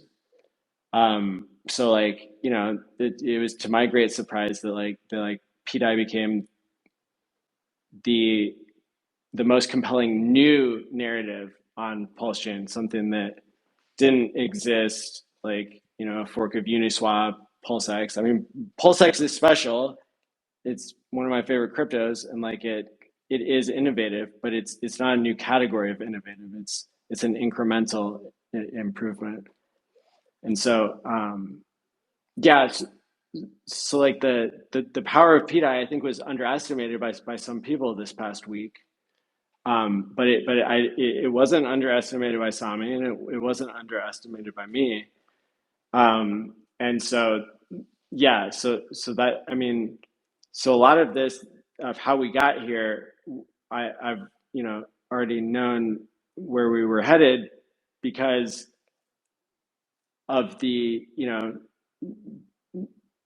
the difference in the belief. Like I run these surveys every day where I ask people, and hundreds of people are responding, 1,500, 500, and I'm asking people, like, do you believe that pDAI is going to $1 or $0 or other? And I'm running this every day that Richard is screaming about this to the community.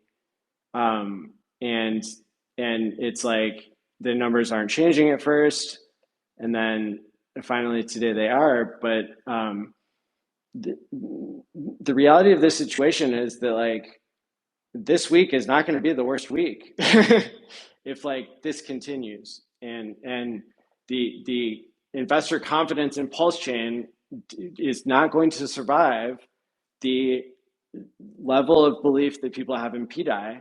And so it becomes incredibly clear, to me at least, and apparently to Richard and others, that the way to solve this is to upgrade pDAI and make it the most fair, legendary upgrade that's ever happened in the history of crypto. And if you want to call that a migration, or you want to call it an airdrop, or whatever you want to call it, you need to pay attention to the details of what we've already outlined, because it's really important.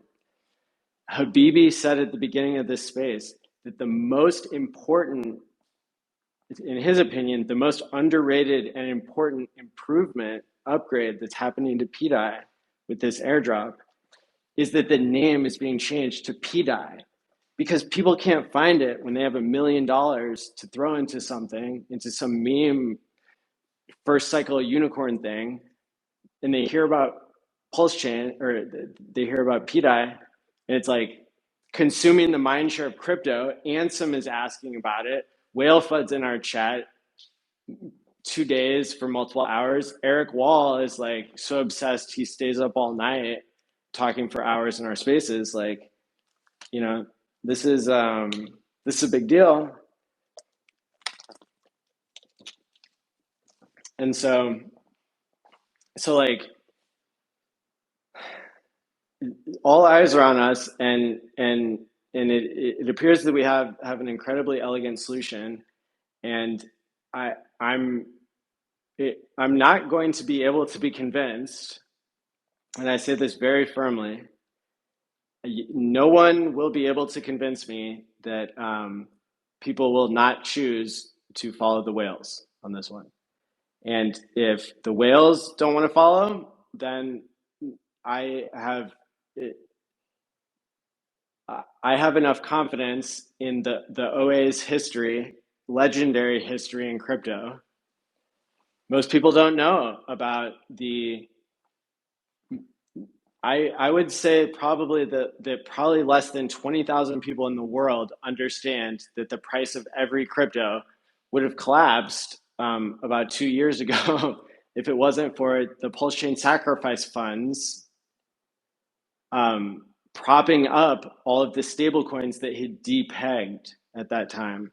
There was a bank run, and it was Operation Choke Point 2.0, and the Biden administration had, or whoever, the FDIC, according to Nick Carter, who's the foremost expert on Operation Choke Point 2.0, like, they had figured out a way to shut down Silvergate and whatever the 3 banks were in California that they were doing crypto business, and people couldn't redeem their stablecoins, so they started dumping them for ETH in a panic. And the USDT, USDC, DAI, everything just starts depegging and like racing to this was a historic event, and the OA, or the sacrifice address for Pulse Chain, like stopped that collapse from happening. And so I mean, there's already like an incredible amount of lore and like importance and significance in the idea of Pulse Chain having, you know, just like being so innovative. And I mean, gosh, like I was saying before, you know, stablecoins are the killer app in crypto, whether you like it or not. So what's the second killer app in crypto is like price appreciation. So pDAI combines both of those things in like a super incoherent way. But now that we have been forced into a situation where even myself, as somebody who doesn't hold any pDAI, is like forced to solve this problem, because otherwise our chain bleeds to death from an exploiter. You know, like it's a really incredible thing, and again, I can predict how everybody's gonna come around in the end. You know, once we get over our shared trauma of like the last week and the last 3 years or whatever, you know, like I can predict what people are going to do, because the economic incentive is going to be there. And if the OA had to prop up the entire crypto market back 2 years ago to stop it from collapsing, you will not be able to convince me that it won't do the same thing with our ecosystem. And so that's why I'm confident in the market, and that's why a pDAI airdrop without a liquidity fork, without anything, just a pDAI airdrop that cuts out the $20 billion of inflation on a $6 billion supply. Yeah, that's going to be really awesome. And the more people that fade it, that is even more bullish.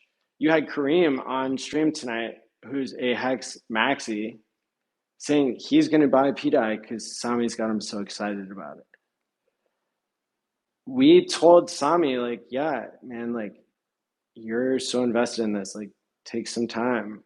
Or like, that was the vibe, you know. It's like, dude, I would want to think about it for a couple of days, sleep on it and stuff like that. So that, but you know, people who don't believe in the airdrop, they'll learn, you know, if they want to dump the airdrop, yeah, cool. That's going to help the believers make it happen. But yeah, so as it turns out, you know, like when we look back into history 2 years from now, I'm extremely confident that that people are going to be like, oh wow, it all makes sense now. Like pDAI was such a strong narrative, but it never worked because there was an inflation bug, and like, oh wow, you fixed that, and now now people can speculate. And like, if you don't have maker contracts, which are the problem here, and if you cut out the problem, what are you left with? A coin that is just unstable. That's not special, but it's special because it came from a community that saved all of crypto, and like with their sacrifice money, and you know, like suffered through this maker failure, which like turns out you can't fork maker, by the way. Like turns out you can't, if you're gonna, you know, 1 million X the supply of ETH, you're not allowed to do that. Sorry guys. Yeah, but like now there's a solution to that too, which is like, okay, well, if we have to cut out the maker stuff, what if we just plugged in this other piece that it is even better tech, is the liquidity fork. And like I'm saying, you want price discovery first. So I mean, maybe don't even do the liquidity fork a month in, but yeah, so I don't know. Maybe at some point it's going to get like too late in the night. You know, it's like keep this conversation going because I didn't sleep much last night. But you have my commitment. I think that you know, I'm going to put as much energy as I can into this over the next 7 days and probably beyond that. And even though I'm like really busy with other stuff now, this is probably the most important thing to me is like, you know, making sure Pulse Chain is successful. So yeah, hopefully people are okay with that. And if not, then that's another reason why I need my rest is, you know, if people want to FUD it, like, again, I've already addressed that. Like, cool, you don't understand, fine. Like, just sit back and watch, you know. But the people like Habibi who are like jumping out of bed, literally, it's like 3 a.m. for him, and he's like already in bed going to sleep, and like gets so inspired by the beginning of this space. He's like, actually, I'm gonna go make that list of like who's an exploiter and who's not. I'm gonna go do that right now. And but I would also say like it's totally cool if he just gets some rest tonight and then like gets that to us, you know, when he can in the next day or two. But yeah, like that's the type of energy that's going to give us the best product possible. But I also want to say we also need people who are criticizing, as many of you do respectfully, and that. But I think for me as a host, I need to make sure that this doesn't become about entertainment and it's like more, it's about education, getting challenged and fact checked and have everything be transparent, but not for it to become necessarily like a centralized thing at all. So that's why like I want as many groups talking about this as possible if they choose. But you know, I guess the idea is that I don't know that it's healthy for us to continue another week of continuous Twitter Spaces without some people, you know, specifically I'm talking about myself, but I'm sure other people, like, I need to take better care of myself this next week than I have in the previous week, because it's been so nail biting and on the edge of our seats, and like I think incredibly important and meaningful for people to come together to try to make Pulse Chain a priority. So and a success. So I do with that in mind of like there's really cool stuff that you can catch on the replay of this stream, of this, I don't know, 3 hours or 4 hours or whatever. And also I need my rest and maybe some of you do too. So like, yeah, maybe we can just like have some final thoughts here as we wrap up in like maybe the next like 5 or 10 minutes.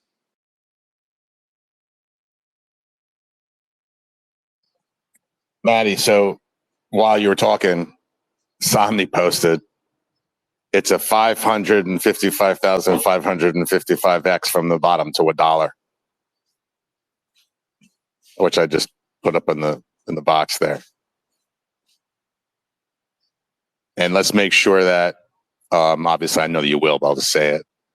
The extractor, all wallets connected to the extractor wallet, because he's transferred out to different wallets and stuff, or not, that held, I guess, pDAI and then sold, like that last 91 million. I don't know what else he's done. Are obviously not included in the airdrop, and those are blacklisted.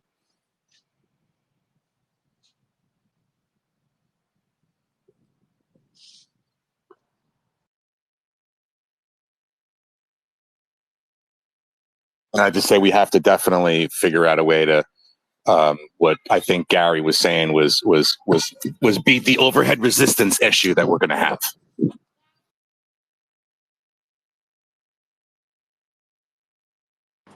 Yeah, I think that Maddie's super tired. So like maybe this is the wrap up session, but Oh, I'm so sorry. I was on mute and I was actually responding, but I didn't know you couldn't hear me. Yes. So like, yeah, the reason why it's there's so much confidence in the people who are, I guess, paying attention to the same things I am is that, like I argued earlier, the OA has a history of like not letting systems fail, and so yeah, so I really don't see it as a problem.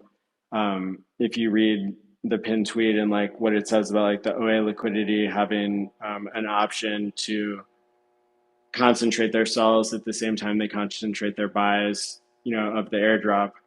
And if I'm right about the game theory, which a lot of people think that I am, then like then it's extremely reasonable to think that the OA would act on that, and that's not like a far stretch. So.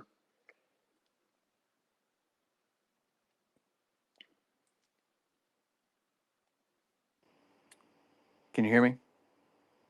Yep. Yeah. So what I was saying,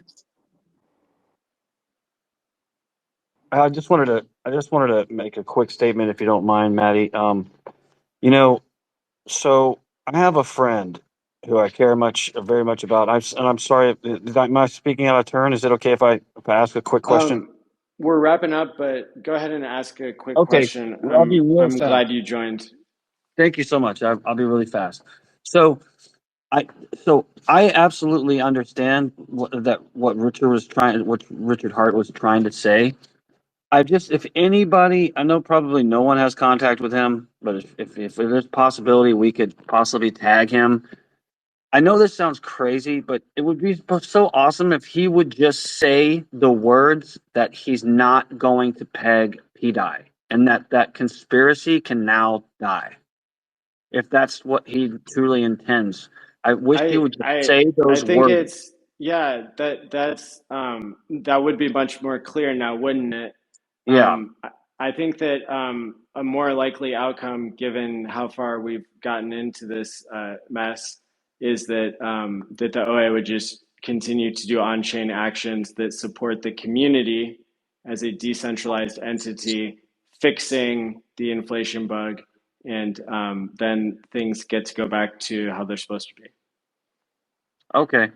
I've heard several theories that they're saying it's not fixable, but I don't know. I could be wrong. But thank you very much. I'm going to hop down. You know why he might not do that too, Maddie, is because that would insinuate that he was in control from the beginning, in essence, right?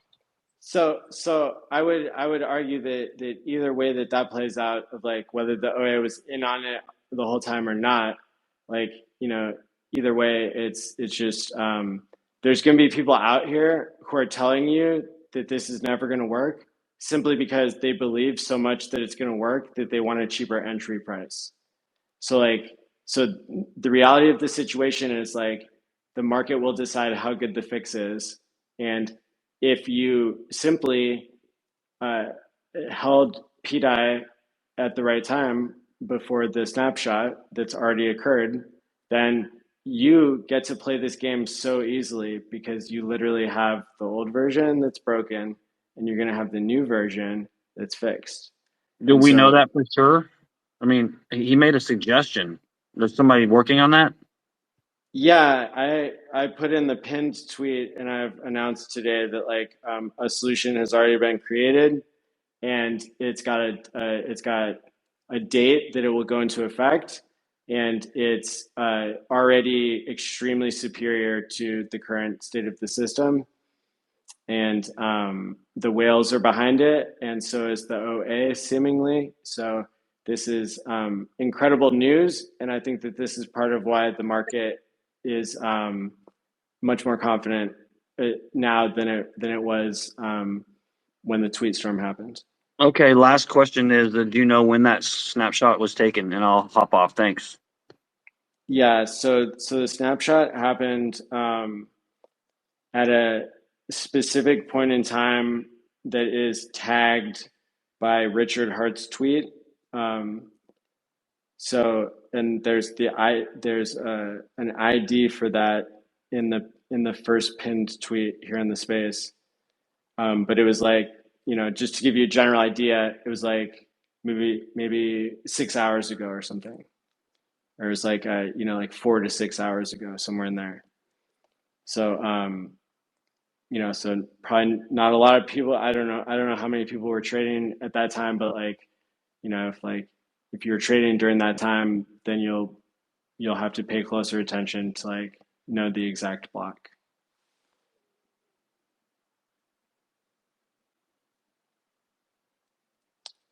But let's go ahead and keep wrapping up here and make it so that people can go back and listen to the incredible topics that we've covered about twice during this space. But Gary, I want to make sure to go ahead and let you finish out your ideas. Brand equity, capital equity, stakeholders in this narrative. As long as your conversation about how you execute, if you're going to be the front person for the front end, which it sounds like the front end is going to have to be a trustable domain, a trustable code, all those kinds of things. There's no front end for just doing an airdrop. But I've described in my pinned tweet, and I don't know if I need to read it out loud, but maybe that's the part let me finish. I don't want to be here for a whole rant again. Okay. I don't want to be here for a whole rant. Sure. So Well, all I'm saying is, and I know that you're tired and everybody's tired and many people are frustrated. Let me just say that if your consideration to be a proxy representation for what the OA may do, what the SOMI may do, maybe every pDAI may do, what the Vietnamese guy may do, that's what you're taking on as a brand risk. That is what you're doing. You right? just said That's what SOMI something, did. and I want to be very clear that I wrote this down, so I'm going to say it now. There is no founder, no team supply, and no exploiter. Okay? So I am not the founder of the pDAI airdrop. I am somebody who's helping to coordinate and implement this plan. And I don't need people grilling me about whether I get Satoshi Nakamoto out of the grave and get him to press the button or not. But this is gonna be very transparent. And the plan has been written out very carefully. And this took a lot of work. And so read the plan, come to me with questions about what it says there. And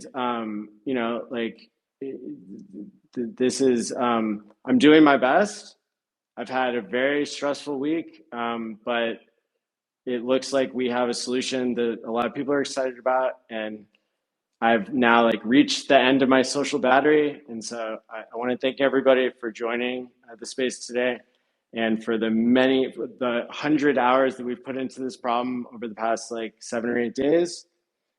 And I want to say a special thank you to Gary, even though he already left, because normally him and I are pretty good buddies. And I think very highly of him, and that there are a lot of others of you that I think very highly of. So thank you all for coming. I hope you catch the replay, because you certainly missed a lot. And until next time, stay wisely, my friends, and peace out.